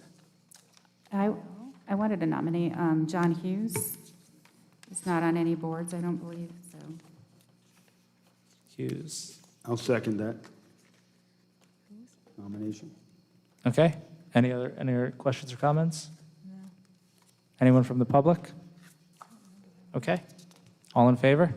Aye. Aye. Motion approved 5-0. Do we have any other nominations? This would be for the alternate seat. Oh. I have one if no one else does. So I was pretty impressed with Joseph Vivenzio. So, well, first of all, he only applied for this specific committee, which is nice, because a lot of times we'll get someone who applies for every committee. He has a lot of experience. He has a lot of experience, total, completely relevant experience, so. That's fine. He's on my list. Good. Okay. Is there anyone else that anyone was looking to nominate, or is everyone good with that one? Good. Ever good? Yes. Okay. So he has to make a motion. I'll make the motion to nominate. I'll second that. So it's Joseph Vivenzio. Anyone from the public wishing to speak? Okay. All in favor? Aye. Aye. Motion approved 5-0. So that would be the first alternate seat. Is that good, Janet? Covered for tonight? Okay. Thanks. All right, so number 21 for the town council is a motion to read, pass, and adopt as a second reading an ordinance and amendment of Chapter 731 of the Code of Ordinances of the town of Narragansett, Rhode Island, entitled Zoning, specifically text revisions at Section 2.2 Definitions and a new Section 7.21 Student Occupied Dwellings. Do we have a motion? I'll move the motion. Second. All right, motion by Susan, seconded by Eva. So we had our public hearing a few weeks back. We've closed the public hearing, so we won't be taking additional public comments. Before we vote on the second reading, are there any other comments or discussion from the council? So I think we, have reviewed it quite well. I just want to be clear for the residents of the town that I ran on not supporting the 3, and that I concur with the planning board and their recommendation with the 4. And so for tonight, once again, I think it's just too restrictive, the 3, and it doesn't make sense to me. I worked on the ad hoc committee with some people, and 4 was the number, so that was the number that we agreed on, just like the commitment when we ran for the if you were for it or against it. So I'm going to stand strong on that. But one of the things I do want to mention is that, I keep hearing the division thing. If you vote for this and you don't care about the residents, and I want to say loud and clear, 12 years over my term here, I have demonstrated my love for this community and listened to the residents. And it's a vote that's going to pass tonight, I can tell. And we don't have to do thumbs down. I mean, that's just, come on. We're trying to work together. I will support the vote. And I just want you to know that I do care about the residents. And because, I'm not supporting 3, it doesn't mean that I will not continue the hard work that I've done over the last 20 years total. So I'm not going to support this tonight. And I wish it were 4 student ordinance, because I could find that a comfortable place for me. But know that I'll continue to be dedicated and hardworking for this town. Thank you, Susan. Yeah, so I also have comments.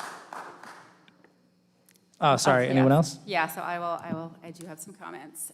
So I think that what a lot of people thought the last hearing was that, I had already made up my mind, I had a prepared speech. But the fact of the matter is, I do my research, I look at things, and I prepare comments because I wake up at 5 in the morning, these meetings go late, I want to have coherent things to say. So that kind of helps guide me in formulating coherent thoughts. So to be quite honest, I really didn't know how I was going to vote. When I was, my husband, as I was walking out the door that day, asked me, how are you going to vote? And I replied, I actually have no idea yet. And that's not to say that I did not do my own research prior to the public hearing. It just meant that I planned on keeping an open mind, and I truly did. So, during my campaign, I talked about, when people asked about, what was going on. This ordinance was passed prior to us campaigning. I really didn't know much other than, a lot of backlash, and a lot of people were upset. URI students were upset that they weren't going to have housing, and, it was discriminatory. And I ultimately believe back then, and I still do, it doesn't matter about the number of students, it's about enforcement. And enforcement was always part of what I said. I said, if we don't have an enforcement plan, nothing is going to work. And I did say that I was going to leverage my ties to URI to work with URI. And I actually, after the election, I reached out to URI and I met with URI. And we had a Zoom meetings because everything was virtual. And there were 2 statements during the first meeting that I had with them that really resonated with me. And one of the comments was, students are responsible for their own housing. Let me repeat that. This was URI telling me this. Students are responsible for their own housing. Number 2, the town can and should make laws and ordinance as deemed necessary. That came from URI. So, that was fine. I said, okay, I was a little bit surprised, and because, we really tried to reach out, work with URI, and I think they are collaborative and they want to. We had a second meeting, so Patrick had suggested that we also meet with URI. So we did a Zoom call. Patrick made a presentation. Some of the things that, they do state that, they can't expel students for having a party. We wanted to, have them give us a resolution that they were going to work and try to help, with the enforcement part, but just the accountability part. And they did send a resolution saying that they were going to, work with us, and Patrick was going to try to leverage sewer capacity for the 4 versus the 3. Here's my issue: we reached out to URI, not the other way around. Basically, URI has no issue with the town and the ordinances we choose to establish and enforce. That was an enlightening moment for me. One of the other pivotal moments for me regarding this ordinance was I attended the Narragansett High School graduation with some of my town council members. And I listened to the speeches that those students gave. They were very moving. There were so many talented students there, and I thought, wow, these students are not going to be able to afford to live here when they graduate. They'll go off to college and they won't come back. And that really was again, like I said, a very pivotal moment for me when I was thinking about this ordinance. Because like I said, I gave it a lot of thought. It really has kept me up at night. And I just know, as a council member, and I've known this from the beginning, that any decision I make is going to have an impact on a lot of people. So I take every decision I make very seriously. So I do my homework, and I do my due diligence. And I think any of the town staff will let you know that I do that. I'm also a very observant person, and I listen, and I observe. And I was here during the public hearing, obviously, for 7 hours, and looking out to the audience, I just kept on observing and just processing what was going on out there. I listened to testimonies from the residents, and I felt that they had more data to support why the 3-student ordinance is important. And it really was heartbreaking to hear their stories. Seeing the way that those who did not support the ordinance, I saw the way that they treated the residents. I saw the signs and just the scoffing and and the telling families who have called Narragansett home for 50-plus years to just move. So those were things that really, really resonated with me as well. So in the end, it's about balance. It's about our town rights. All neighboring towns across the state and throughout the United States, as I said at the public hearing, have ordinances in place that limit the number of individuals living in a house. Most college towns have a limit on the number of students living in a house. Let me just give you some examples. So part of my research was this document, and I will just name off some of the ordinances. As I said before, many of them were 2, 3, very limited 4. So Auburn University, Auburn, Alabama, 2. Tuscaloosa, Alabama, University of Alabama, 2. Arizona State University, 3. University of Colorado, 3. Fort Collins, Colorado, 3. University of Northern Colorado, 2. And so on and so on. I'll spare you all of it, but it's all here. Most of them are 3, and most of them are 2. So, exhibit A. So I think, to me, the light at the end of the tunnel is that the 3-student ordinance has been ruled constitutional by the Supreme Court. And that's a fact. The other thing was that the ordinance that had been passed by the prior council before the 2020 election, there were things that I did not know when I was campaigning. 2 things I thought while I was campaigning was that the student ordinance was unconstitutional because it was discriminatory, and that the planning board had unanimously voted in favor of the 4 unrelated ordinance. So when I looked at that, I was like, wow, this is why I didn't understand why the 3 would have passed. After the election, I did my research and realized students are not a protected class. The 3-student ordinance was upheld as constitutional, and the planning board had favored a 3-student limit, but changed to 4 unrelated because 2 council members at the time would only support an ordinance if it was 4 and not the 3. So there you have it. So voting in favor of this ordinance is not against the students. Again, it's not against the students. I happen to like students. I think they contribute a lot to our community and our town. And voting in favor of this ordinance was not against the landlords.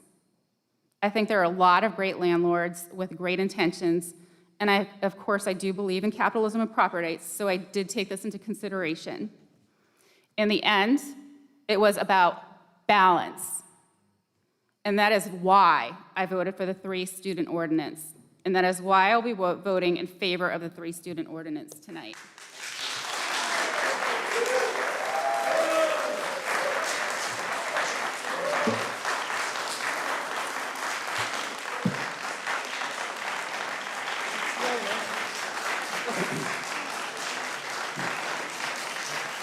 For a second.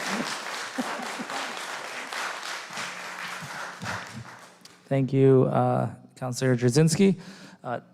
Ms. Kopech, you wanted to say a few things? I don't have too much to say. Eva kind of said everything that I was thinking. I do want to say that there was a Supreme Court case on this issue, and the Supreme Court upheld, I think the language is, let me see. The Supreme Court has consistently upheld zoning ordinances which purport to limit single-family property rentals to no more than a select number of unrelated individuals. So that is a fact also. I didn't ask, or nor did my husband ask, which way I was going to vote last time because he'd been listening to me for months working through this problem because it was that serious to me. I have also been accused of, having my mind made up, but my mind wasn't made up. My research was done, and I had papers in front of me that showed the research that I had looked at. I paid very close attention for that 6-7 hours, whatever it was, to what everybody had to say, and I tried really hard to put aside what I had researched in order to make sure that I was as objective as possible. And I still had, I had an opinion. My opinion was upheld that evening. and I voted the way that I felt was the important way to vote. And I agree that this is about balance. It is not about students. I was a little disturbed by the fact that the town of Narragansett houses over 44% of the students who attend the University of Rhode Island, and the university houses 36%. So that's a meaningful piece of data for me, because I think that the university has to some extent abrogated their responsibility, and that too was part of my decision. Thank you. Thank you. Speak? Sure. Councilor Murray. Hit it, Mike. All right. As you all know, I have been in the 4-student camp. We went through exhaustive ad hoc committees. That was the number we agreed on. It's something that landlords, the URI, we can manage that. It's something that we can manage. And since that limited 3-student policy in Providence passed, it's limited to a certain area in Providence. I think some smart attorney, if we pass this 3-student tonight, we're going to get another writ. It's going to be a cease and desist, and we're going to be dithering away for another year without enforcing anything. History is going to repeat itself on this one. Okay, Mike. We can all agree the high water mark was May 3rd, 2014 in Eastwood Look. 18, I think the number was 20. University, Rhode Island students were arrested during that party on Green Lane. Next. Since then, there's been a couple, stickers were peaked up there in the 16-17 academic year. But since the high water mark, it's down 62%. Arrests are down 54% from 2014. Now, the NPRA has made this an issue, the neighborhood groups, and God bless them. I understand they want quality of life. But we are a tourist town. We are a student town. We joined at the hip with URI for the last 100 years. Right? Now, this particular, hang on a minute. This is a question that came out, and basically they reintroduced the 3-student rentals. Do you favor? 28% stated enforcing the 4 unrelated, now legitimized by Rhode Island Supreme Court. So 28% of NPR wanted the 4-student. Next. Bulk zoning, 100% of NPR, which, in this survey announced to 67 people. So support the bulk zoning 4-bedroom, which is in line with a 4 unrelated and 4-student policy that this previous council has agreed to, and neighborhood groups previously agreed to it, and I think we're going to, I'll get to that. All right.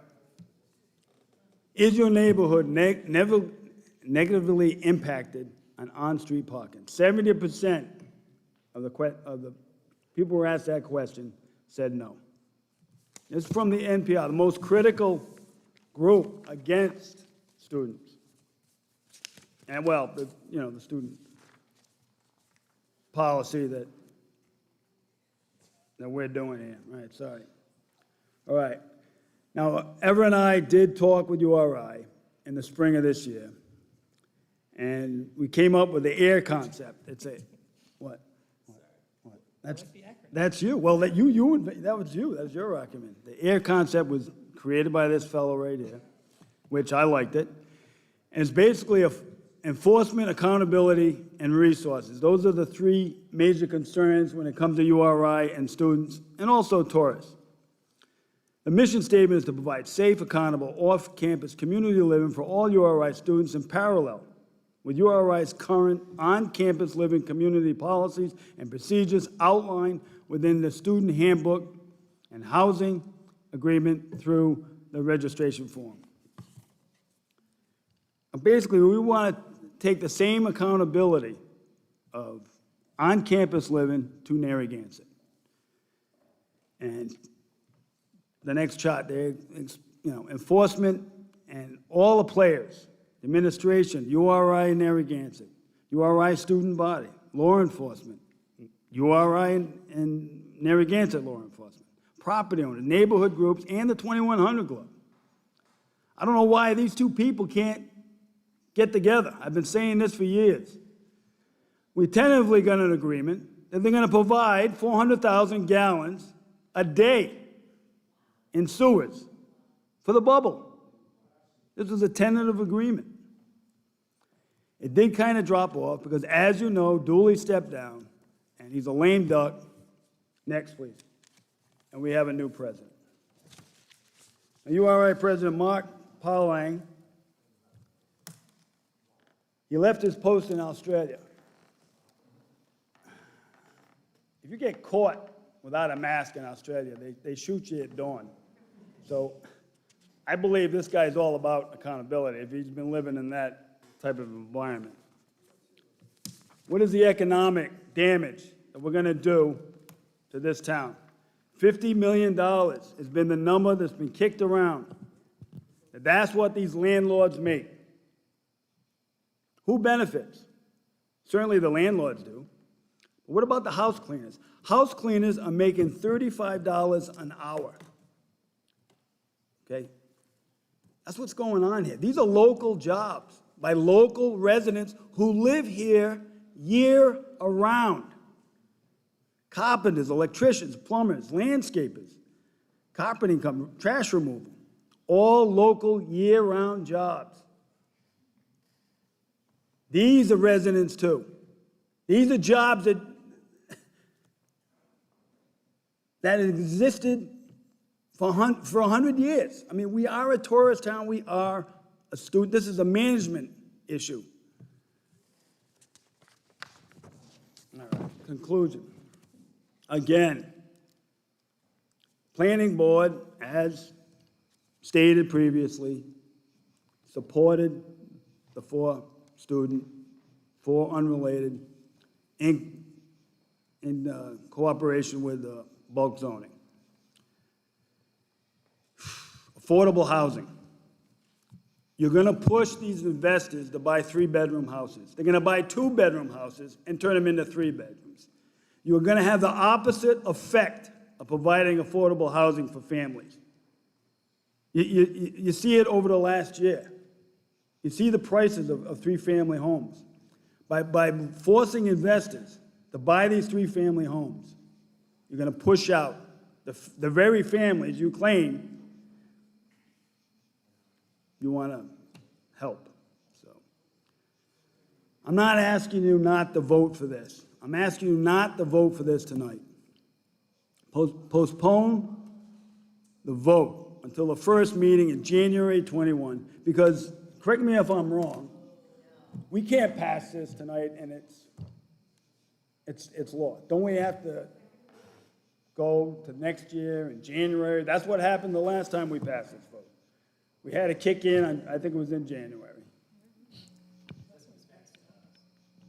This year. It doesn't affect current That's leases. Right. That's right.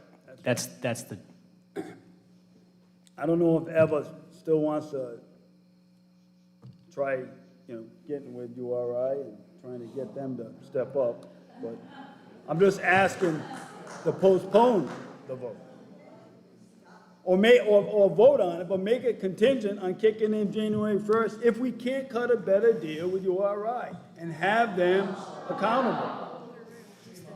Listen, I am sick and tired. The people who complain the most live here the least, okay?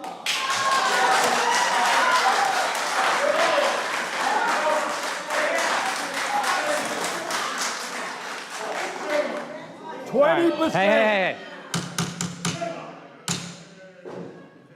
20% in the survey of NPRA says they do not collect the homestead. Okay? So the people who live and die here are doing these jobs, need this $50 million to survive. Restaurants, they have 100 days to get it right during this summer.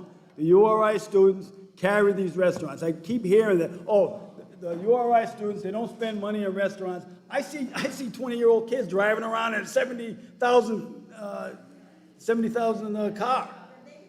All right. You know? So, Hey, let's, come. all right, I needed a powerful woman, Eleanor Roosevelt. Learn from the mistake of others. Don't repeat history with another 3-student vote, so we waste another year. You can't live long enough to make them all. So just postpone it.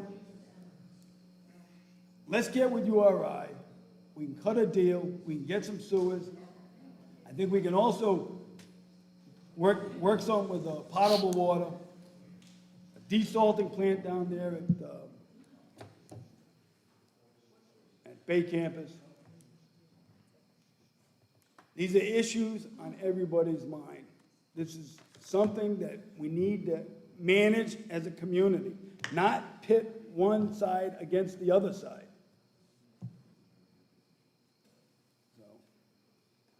So if we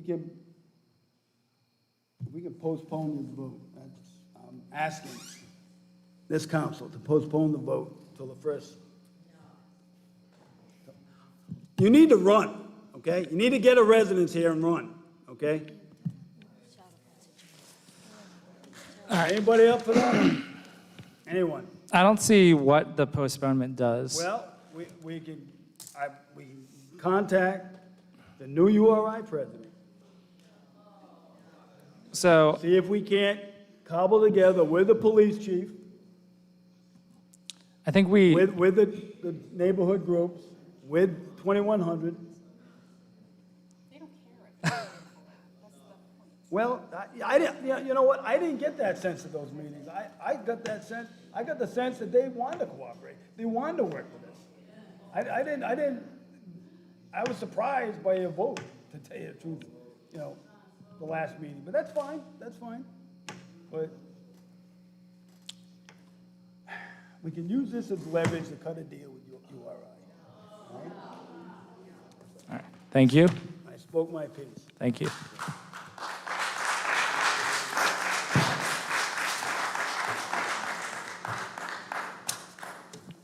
All right, so I won't say too much. I did a PowerPoint last time, it took long enough.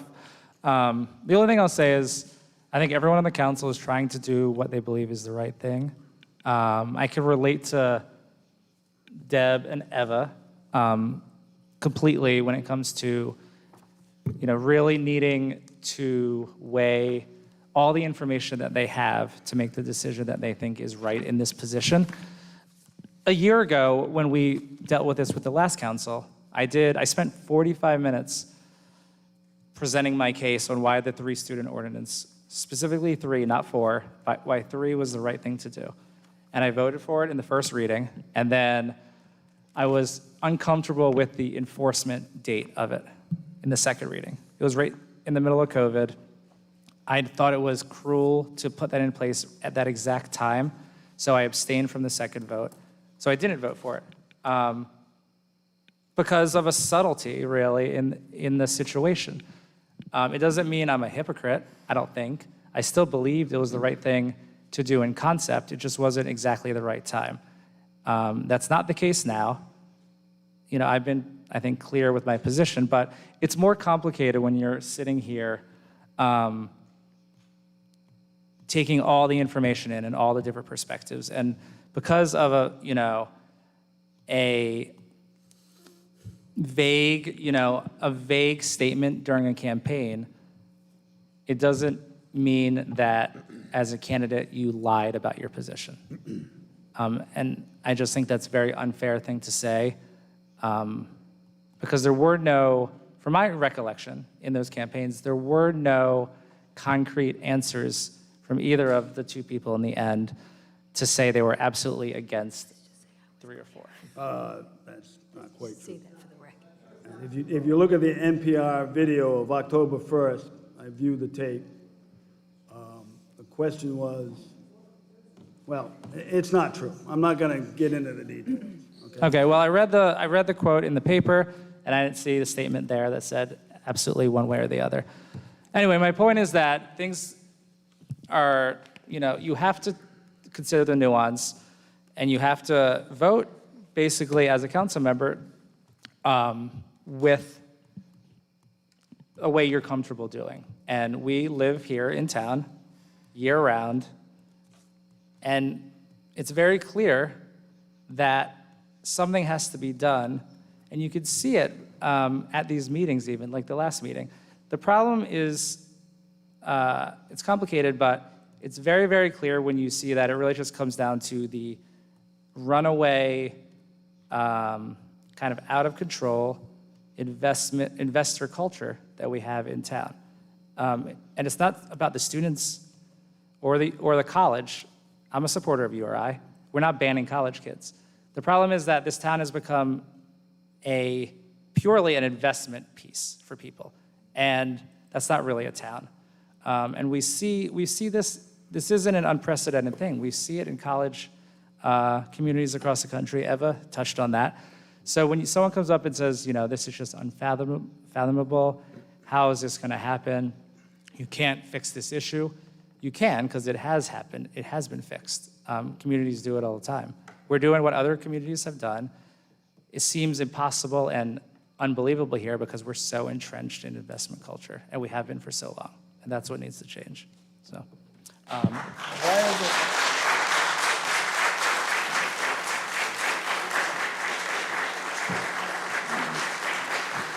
I'd like to make a motion to delay the vote to the first regular town council meeting, January 2022.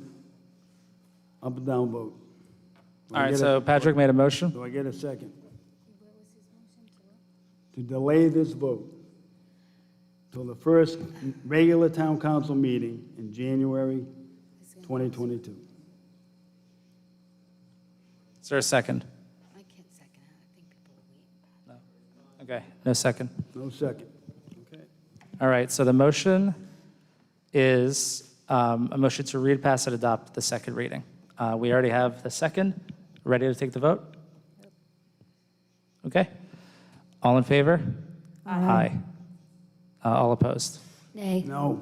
Motion approved, 3-2. All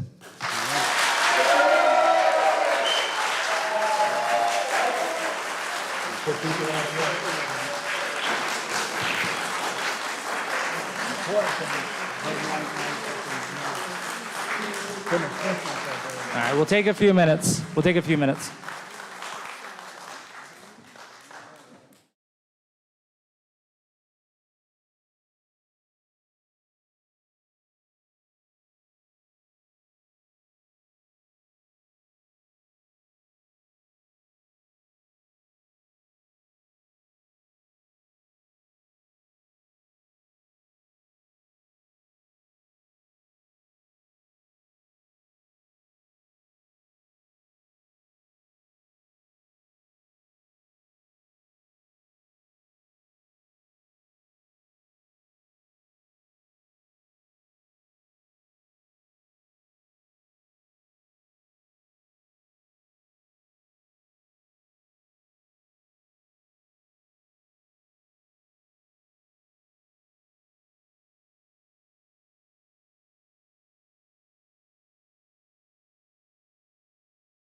All right, let's get through the last two here. Come on.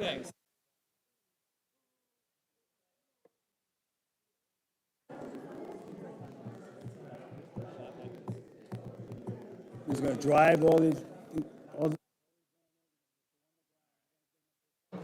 Okay. All right, let's go. All right, we are back. Well, we'll see what happens. Dan, we good? Okay. All right, so we have a motion, number 22, which is a motion to schedule a work session with the Parks and Recreation Department I'll move that motion. regarding second. beach policies and fees for the 2022 I'll season. move that motion. I'll second that. All right, this comes from Councilor Cicilline Banana. So it's a regular practice annually after the beach season that we sit with the Park and Rec and Got it. discuss the policies and see what worked really well and what we need to improve on. So it's a pretty standard workshop where information's presented, what the revenue is, how the beach did, and just reviewing the policies. So pretty standard. All right, so this would be scheduled for Monday, September 27th. Perfect. Is that off? Is that an off Monday? You won't be here? All right. Yeah. Okay, do you want to, can we do another time?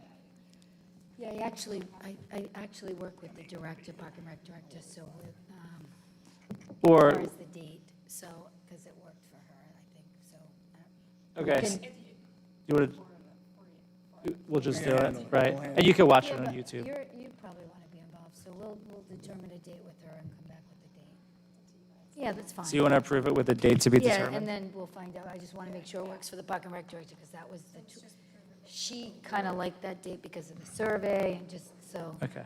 We don't have to amend it, it's not in the We'll motion just- anyway. Yeah, we'll approve it with a date to be determined, and I'll find out what that is tomorrow. All right, anyone from the public interested in speaking? Okay, all in favor? Aye. Aye. Motion approved, 5-0. Then our last item is a motion to approve hiring an architect or other design consultant to provide renderings and floodplain feasibility design considerations for land side uses of the southern end of Galilee based on the 1997 Galilee Development Plan, Galilee Special District Plan, and stakeholder feedback, including suggestions from the Gallery Advisory Committee and the Friends of Galilee. Do we have a motion? I'll move the motion. Do we have a second? Second. All right, this comes from Councilor Drzezinski. Okay, so all things Galilee here all the time. So this is just as a follow-up motion from, we had the last meeting, we were talking about different strategies and ideas for what to do going forward. One of the things that we discussed was a visioning work session, just to get input and figure out what we want. We do get a lot of questions all the time from the developer. They've asked, well, we don't know what you want. We told them what we wanted.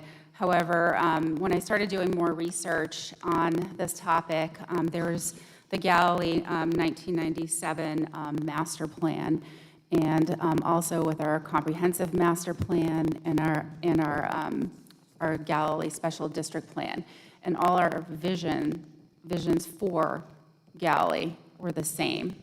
So the conclusion I came to is that we don't need a vision plan. We need an action plan.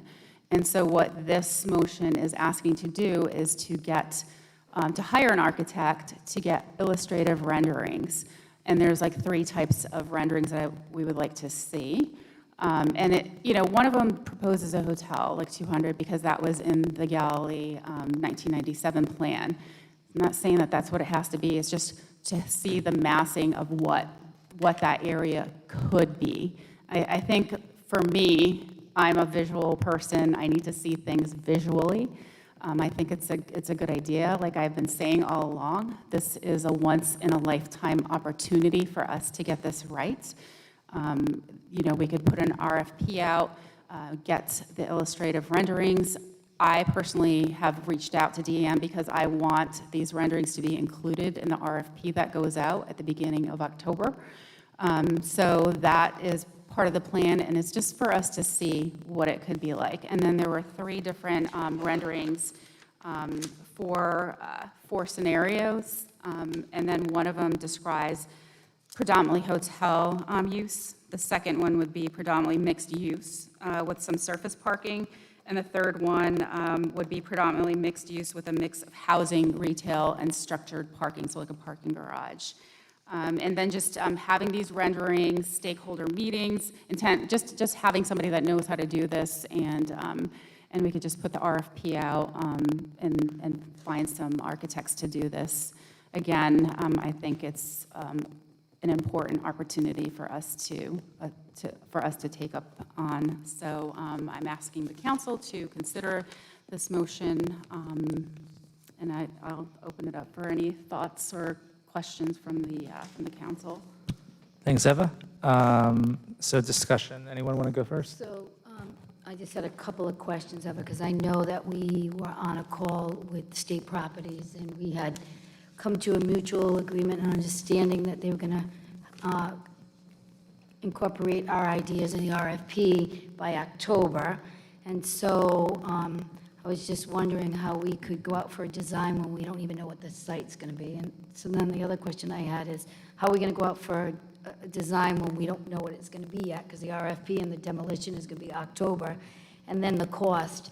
I was just wondering, like, the cost of going out for it, what would it be and how would that be determined? Yeah, so again, so the RFP, like I submitted some language which I thought was important for DM to include, and that was submitted prior to the State Properties meeting.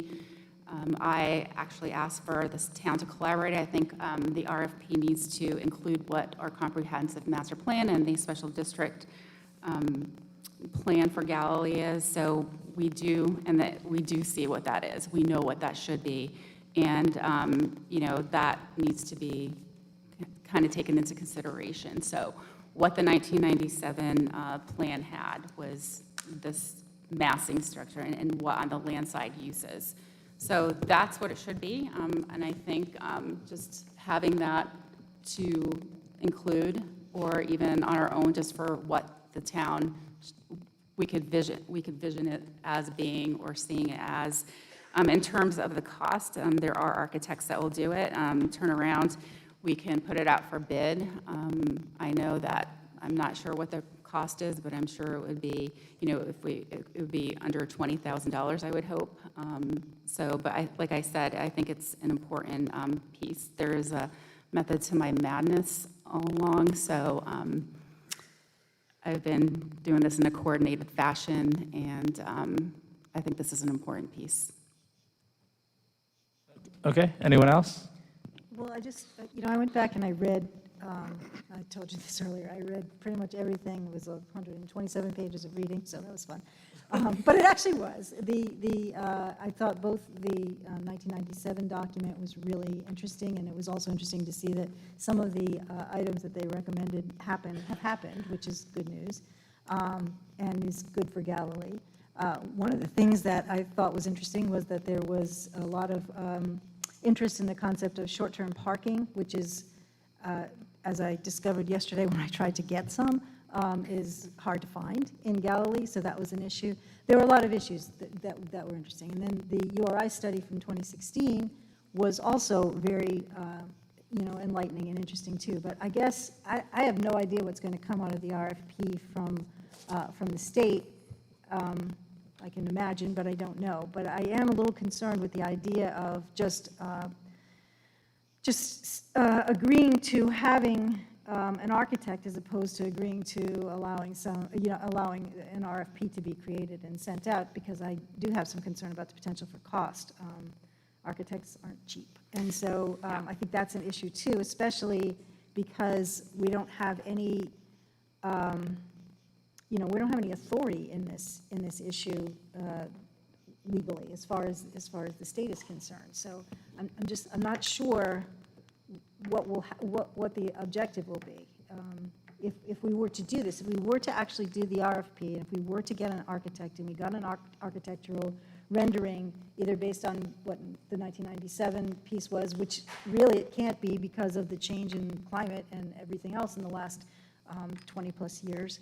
But I don't know what we would be doing with it. What will happen as a result of that? And I also went back and read what you wrote for the last session, and I mean, I think you talked about a visioning statement, and I thought, or a visioning workshop, sorry.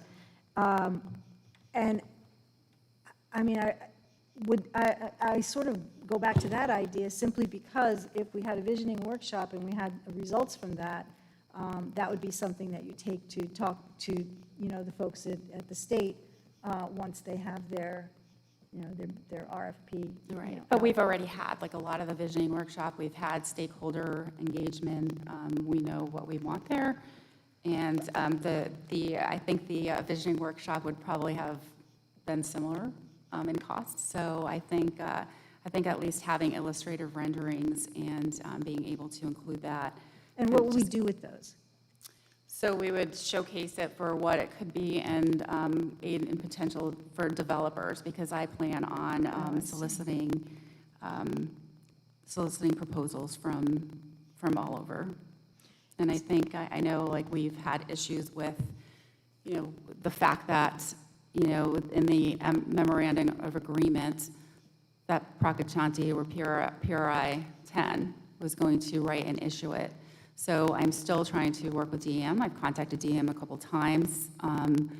I did get a response from the acting director, who's away until the 16th. So I'm hoping, I actually sent this agenda item to him for review, because I do want to collaborate with DM. DM has stated that they want us to get a development that we deserve, what I've been saying all along. So they're going to be looking at the best development. And I think because I feel like they didn't have the bandwidth to do this, it's pretty much helping the process. If we don't do it, then, you know, it's not going to be included, and who knows what we're going to get, a subpar proposals. And I think, like I said, this is an important piece of the strategy. And like, really, when you look at the big picture, I think the cost, maybe you may think it's a lot, but I beg to differ. I think it's kind of one of our last-ditch efforts to make this happen. So that's why I was hoping to move forward with this. And I get it, we don't have an RFP, but that's something that I'm going to work on, and you know, just trying to get other developers from, you know, it doesn't have to be in Rhode Island. It can be, you know, just showing them what we want. And, you know, I would think that there will be, because it is a prime piece of real estate. A lot can go there, and it can be fabulous. And I want to do whatever I can for this town to not let that become another parking lot. Well, I agree with that. So if I understand this, what you want is you want to create architectural renderings to be used for the Procaccianti RFP? Is that the idea? So that they, you know, this is what they... Yeah, because they keep on asking, what do you want? And so this is what we want. And they, you know, we've had time and time again, we've had workshops, we've had, you know, there are hearings, we've had the workshops. We actually had, like, when I was on council, one of the first ones we had was what we wanted. And you know, Friends of Galley also said what we wanted, and they kept on coming back with almost nothing of a proposal, like little, I mean, we've all seen it. So, and then, you know, their you know, reply is like, well, tell us what you want. We don't know what you want. And they keep on making it seem like we're not giving them clear guidance. So this would be clear guidance. Councilor Murray, any comment? Yeah, I don't think we should be spending money on an RFP for a property we don't own. You know, I mean, over in Middletown there on the beach, you got hotels, they are on pilings. And that's basically what we're gonna end up with if you want a hotel over there, a motel. Again, it's not just for hotel. That's one of the scenarios. Doesn't have to be that. I'm looking, you know, we could. That's why the renderings, all these showcase, like, you know, workforce housing and things that would benefit the fishing community. I don't know. I think it's a good idea. You'd have to change the zoning. Mike, you'd have to change the zoning for housing, right? No, it's No, that's the business district. You can have, I don't know. Yeah, I mean, there's uses. If you look at the special district plan, it includes that. So, I mean, I get it, but we've also spent money on architects for other things. So I have a couple thoughts on it. My first instinct is that, so I had the price in my head like way higher than 20,000, and I might be thinking more along the lines of like true full architecture, you know, blueprints, stuff like that. We don't need that. It's obviously just renderings. Yeah. So the cost, if it is 20,000 or lower, I think it could be possibly money well spent as well. If we got those bids, that's where it came out. I mean, the other thing is timing, obviously. We need to have a Right, and that's guarantee on why, timing. you know, we can't wait for all this other stuff. It's coming fast. Like, and I think one of my concerns the last time was with, you know, the way the motion was worded, we couldn't take action on it, and it was just a discussion. So and unfortunately, that was 3 weeks because we didn't, you know, the meetings, we had more weeks in a month, and so that prolonged it too. And I think there's probably groups out there or, you know, firms out there that may want to help and do this at a discounted rate. So I think it would be interesting to see what, you know, what they would come back with, and we could just put it out for bid and see what we get.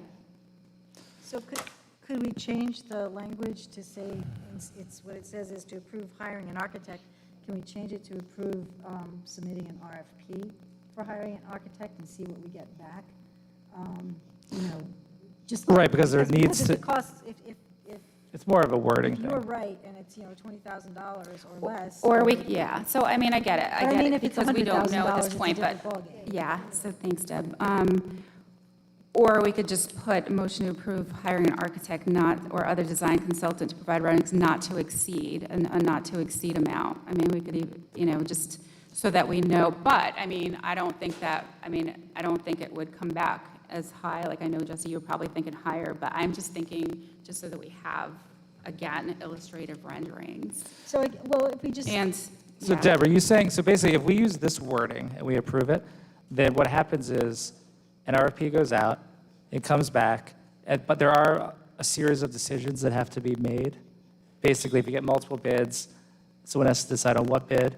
All that stuff has to happen in a public meeting. So, like, Because right. I think if we You know, we would have to choose the bids.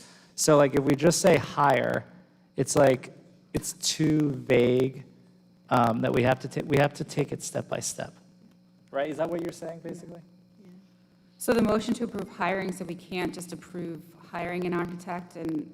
Yeah, because then like, we get multiple bids, like who's deciding on it? It would have to be the Well, council. it'd be the lowest bid, like it'd be. Well, I don't know. Right, so the Well, it RFP depends on has. what they gave you for, you know, information, whether it's the lowest bid or not, because some people, you know, whenever you do an RFP, as I'm sure the folks over there can tell you, you're going to get some people who follow the rules, some people don't quite follow the rules, some people who, you know, who are right on target, and so you have to verify all that before you decide which is the real lowest bid. So, I mean, Okay. The other thing is, so if we I know approve it it's complicated. publicly, you could get a company that will bid the lowest intentionally, knowing that we just committed to hiring the lowest bid. And it could be like. No, so Mike DeLuca, I'm gonna call. Can I call so just to discuss it, because there are RFP templates, and Mike had sent me one, and so they've done this before. It would just, you know, require just wording it. So Mike, if you could just help me explain that, I'd appreciate it. Am I on? Okay. What I understand Councilwoman Jasinski's intent here is for the council to authorize staff to draft an RFP for the hiring of an architect, so that's what we have to say. to draft some schematic ideas that could be put out in the public realm so that the public could see that. That's taxpayers, it's everybody, it's RIDEM, it's Proctor Shanty. The way we go about doing these sorts of things is that we put together a scope of work that describes what tasks we are expecting the consultant to undertake. The, when it comes to grading the applications, we put it out in the public realm. Ms. Gallagher downstairs will handle that part of it. When the proposals come in, we would have an in-house committee review and grade each one of them. Now, how do you formulate that?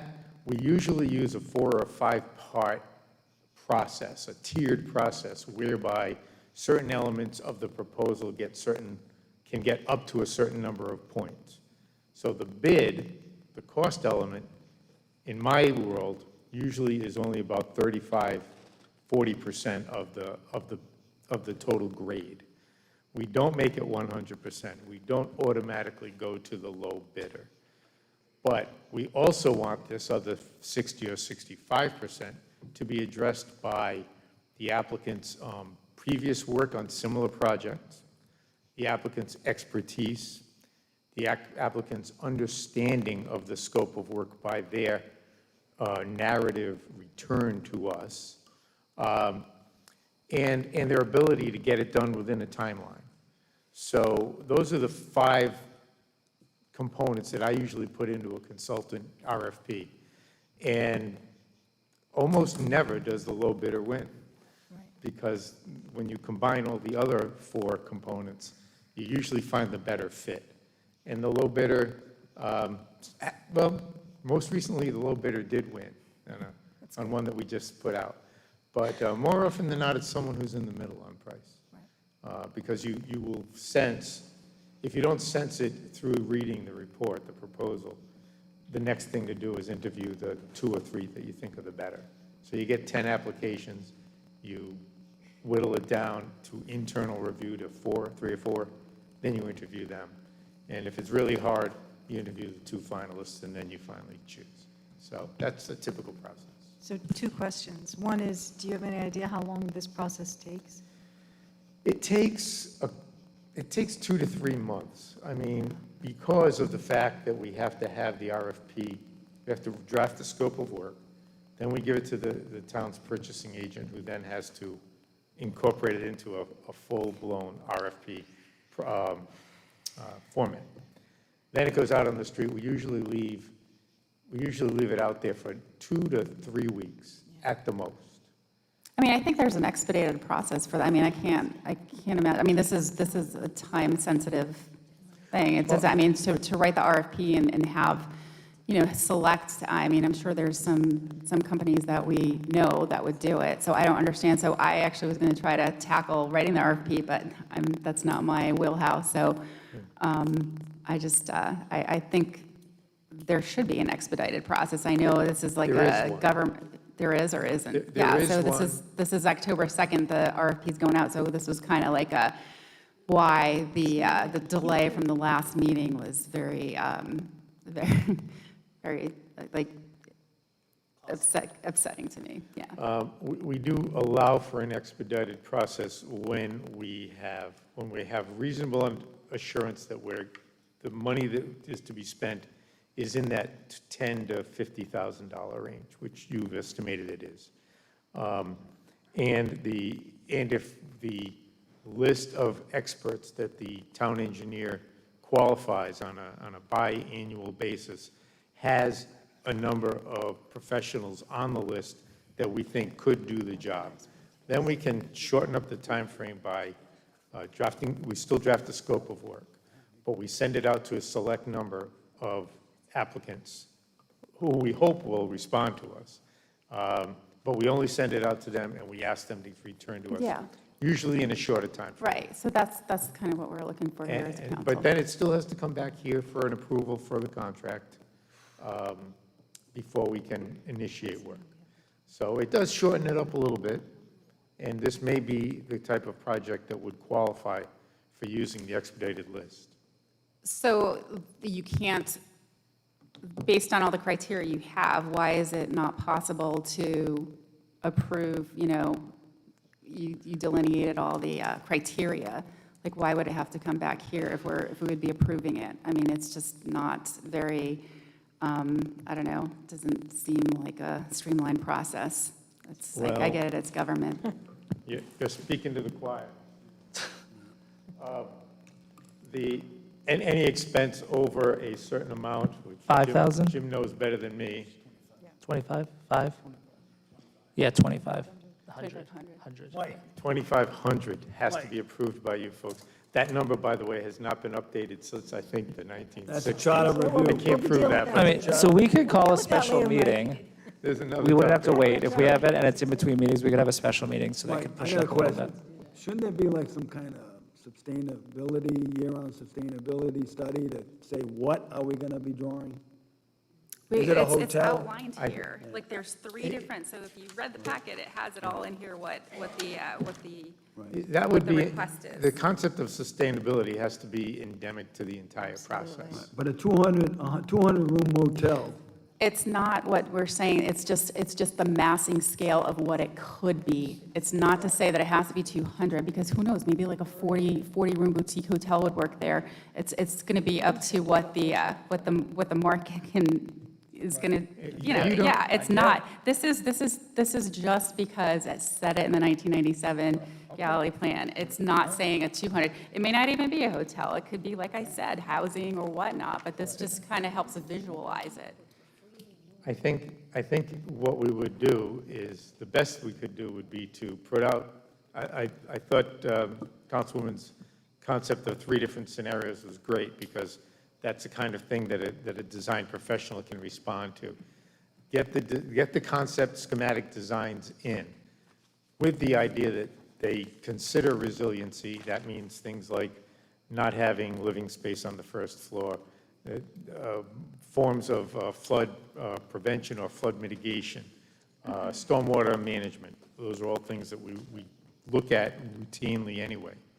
But to get the concepts in graphic format for those of us who are visual, and to say, does this carry out the vision of the Cecil and Rizzi report, of the town's comprehensive plan, of some of the other ideas brought forth by the URI students? And have that, then, when that's done, you have a schematic series of alternatives that are out there that could be discussed along with the RIDEM staff, and possibly made in a component of the way they go about making their decision. So taking the bull by the horns is maybe something that needs to be done here so that we can have active participation.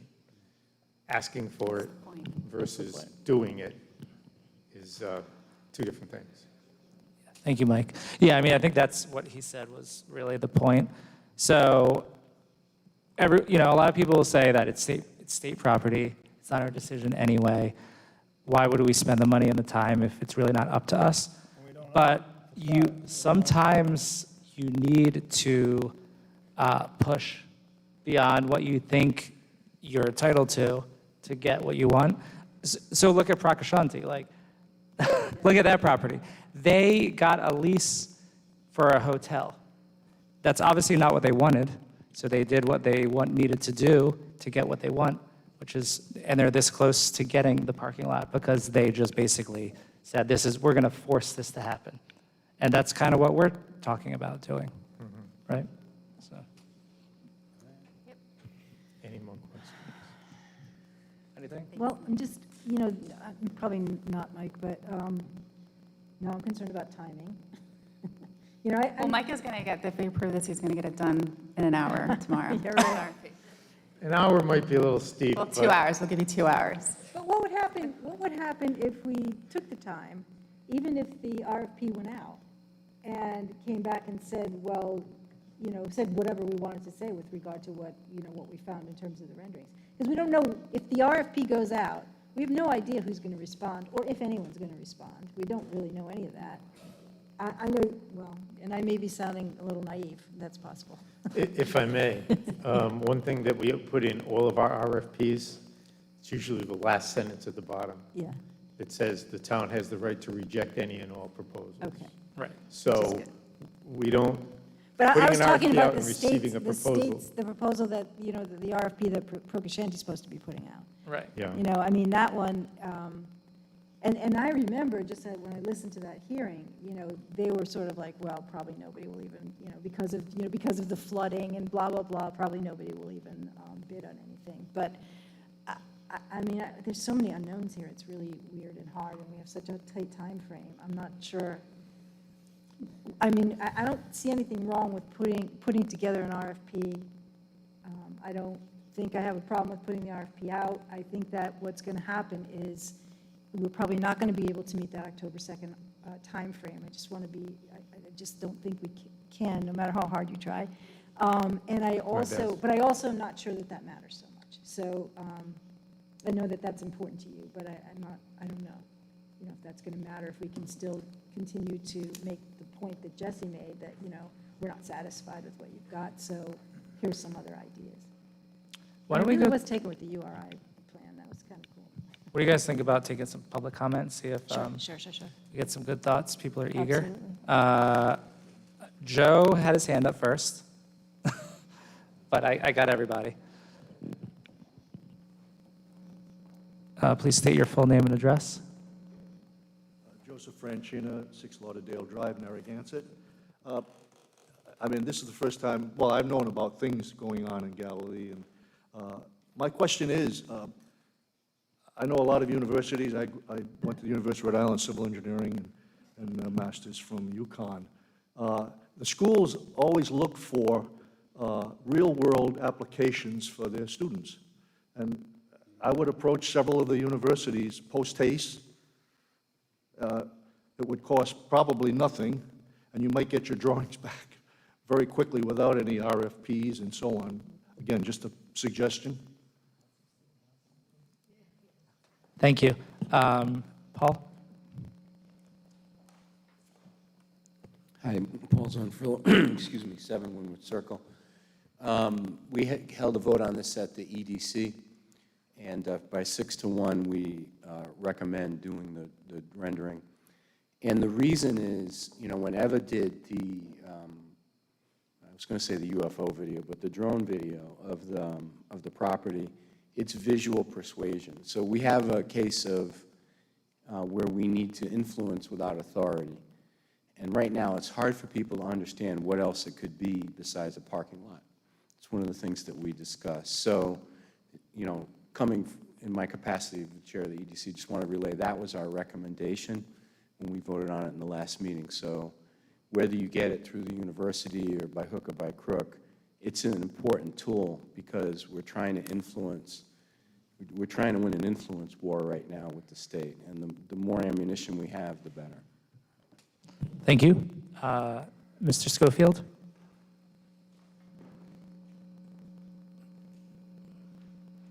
Please state your full name and address.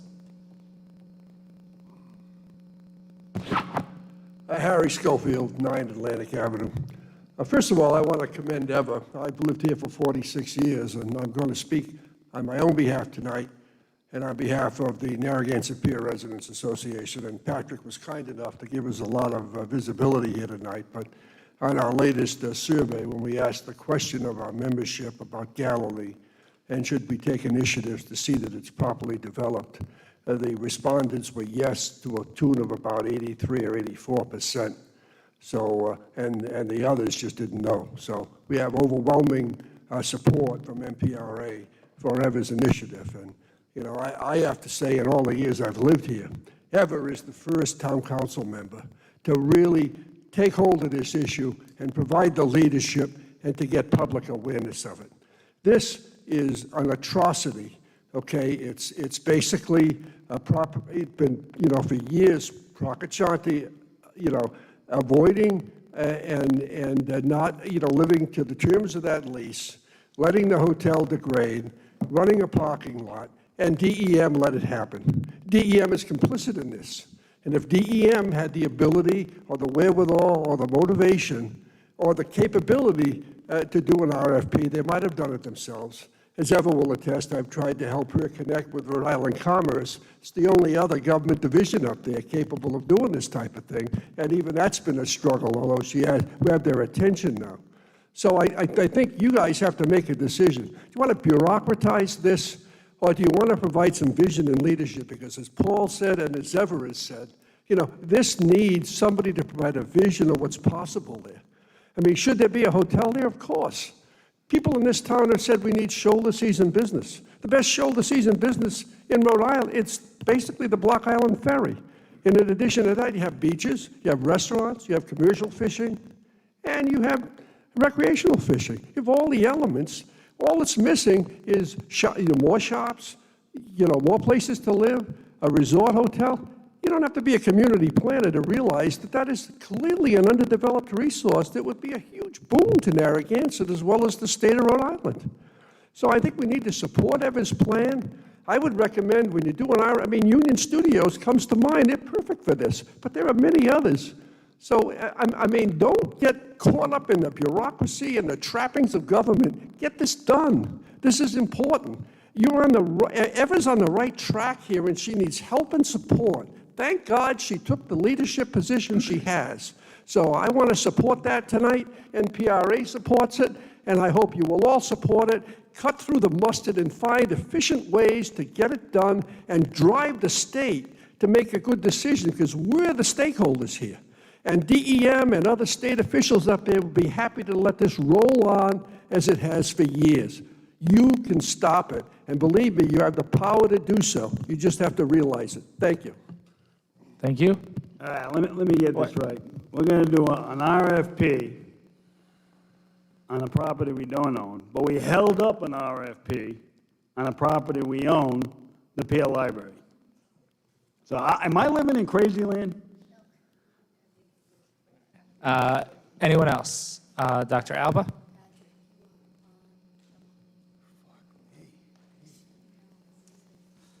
Please state your full name and address. Dr. Al Alba, 24 Eagles Nest Terrace, Narragansett, Rhode Island. So I wrote a letter to Director Terry Gray, and then I get the reply back that he's going to be out for the week. So I don't know if he planned that or what, but then they gave me some additional contacts. I sent it to those individuals, and each of you received my letter to them as well. I think we have to definitely do some kind of planning. I think we should be proactive. But on that note, as this one gentleman said about getting URI involved and getting the professors there involved, where they might even do it on their own dime, I actually received an email from a Sherry Carberry, and Sherry Carberry, they're a member of Friends of Galilee, and her husband's actually a licensed architect. And he actually gave me a vision, and this vision is I've been following this to the T from day one, because I myself, this is my personal quest. People say, why are you doing all this here work for Narragansett? Because I love Narragansett. My dad used to always come up here and advocate. Each of you love Narragansett. When you look at the salaries and the amount of hours you put in, for what you guys are getting paid, you guys are doing this on your dime. Sherry's husband would be willing to put forth a viable plan. He's been in tune, he and his wife, the Zoom meetings. I have actually an outline which is in line with what the Maritime Museum, having a boutique hotel, it's in line with the echoes of each of you have echoed. I don't, not to insult the doctor, but I don't think having a rendition of a 1997 plan of a 200-room hotel, I think we should scratch that. I don't think that's a viable, no one came up with that plan. I think it's dated, 1997, why are we looking at that dated result? I would like to also, I have great respect for our building director, but, he made a comment that we have to have it on platforms level. I know Roxante's been saying this, but we have the engineering now that there are hotels throughout the United States that are in flood zones that did not get swamped. And even though Pat is saying wrong, Pat... that kind of flood zone. Yes, that kind of flood zone. They have the engineering. Look into it. Look into it. Speak to the landscape architects. Okay, I'm not the expert. When we had questions about the library, you said speak to the people in the library board. Listen to the experts in that area. A lot of times, the state of Rhode Island is not in tune with the latest developments. Okay? We can put you in contact with that information. The landscape architect from URI even said, we have dated, the facts are dated, that they can actually have properties built with not having that elevation. So Thank I've heard you, it number Dr. two. Alba. So I'm just going to submit this for you, for your records, and I'll email you a copy. The email. Thank you very much. Thank you. Anyone else? Ms. Celeberto? Catherine Celeberto, 48 Earls Court. At this point, we're at the, I guess, juncture where we either roll over and play dead and let Proctor Chanty have a 500 spot parking lot, or we take some initiative. This land was condemned decades ago, and I guess we were sleeping then because we should have been at the table then to try to control the use of 5 acres that are in Narragansett. Then 20 years ago, after the hotel changed hands 3 times and went into foreclosure, we should have been at the table then. And we weren't. So now here's the third bite at the apple, and I think it's going to be pretty much the last bite, because if we do roll over and play dead, Proctor Chanty will get a 40-year lease, parking lease. DEM has washed his hands of this project. They negotiated an increase from $40,000 to $180,000 a year as the parking lease. This was their main goal. From day one, they put a bill to the legislature. They tried to get the General Assembly to up the parking price in Galilee. They couldn't do it.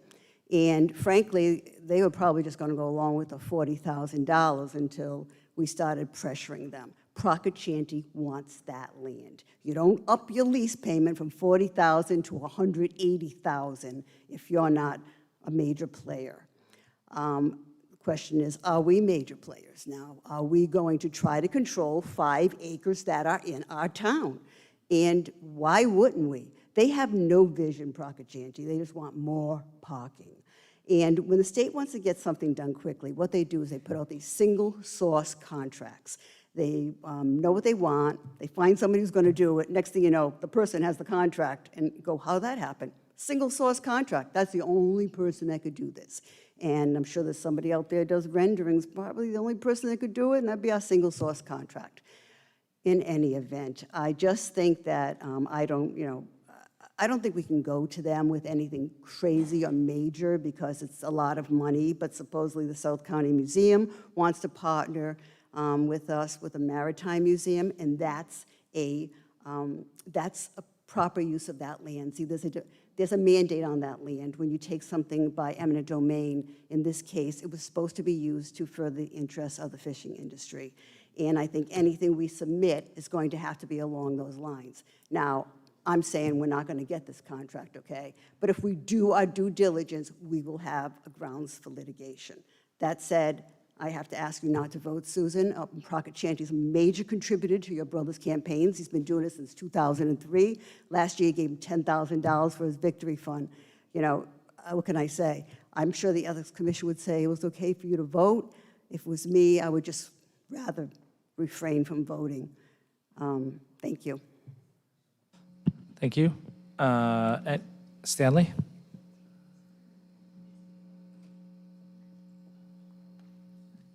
Stanley Wojciechowski, 1044 Boston Neck Road.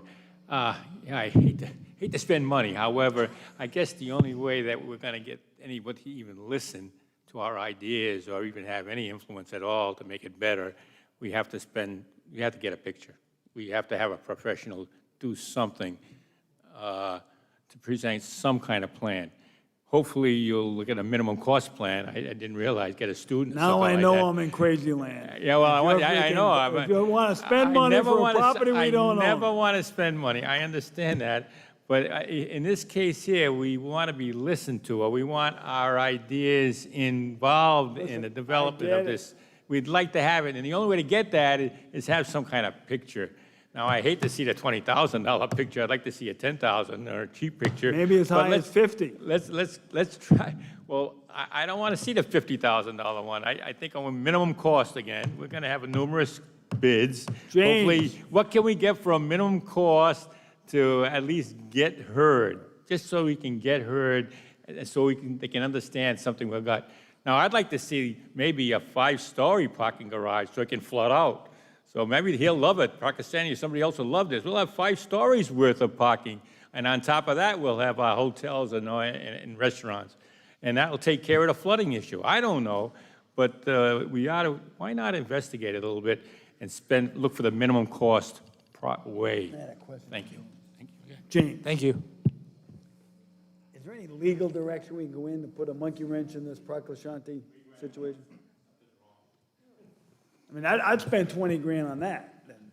That's a good question. I mean, I don't know what kind of standing we have at this point to file suit. I know Counselor Jasinski has mentioned that, and it is a good idea to put some pressure on them. What the actual basis for it, I'd have to do a lot of more research into that. I just don't know what our standing is at this point. That's a I'd rather see an RFP on something like that. I don't know. Whatever. No. Hire an outside firm to look into it. Somebody who's done eminent domain or something that, because clearly, they've been, something no need to discuss anymore tonight. Okay, anyone else from the public looking to speak? Okay, any last thoughts from the council before we vote? Okay, and just a reminder that any bids would come to the council for approval in terms of expense. We're not committing to any expense right now. Okay, all right, all in favor? Aye. Aye. You voted for it? Yep. Oh, all opposed? No, did you hear our ayes? You guys said, oh, everyone, okay. Motion approved 5-0. Sweet. All right. Final So, vote.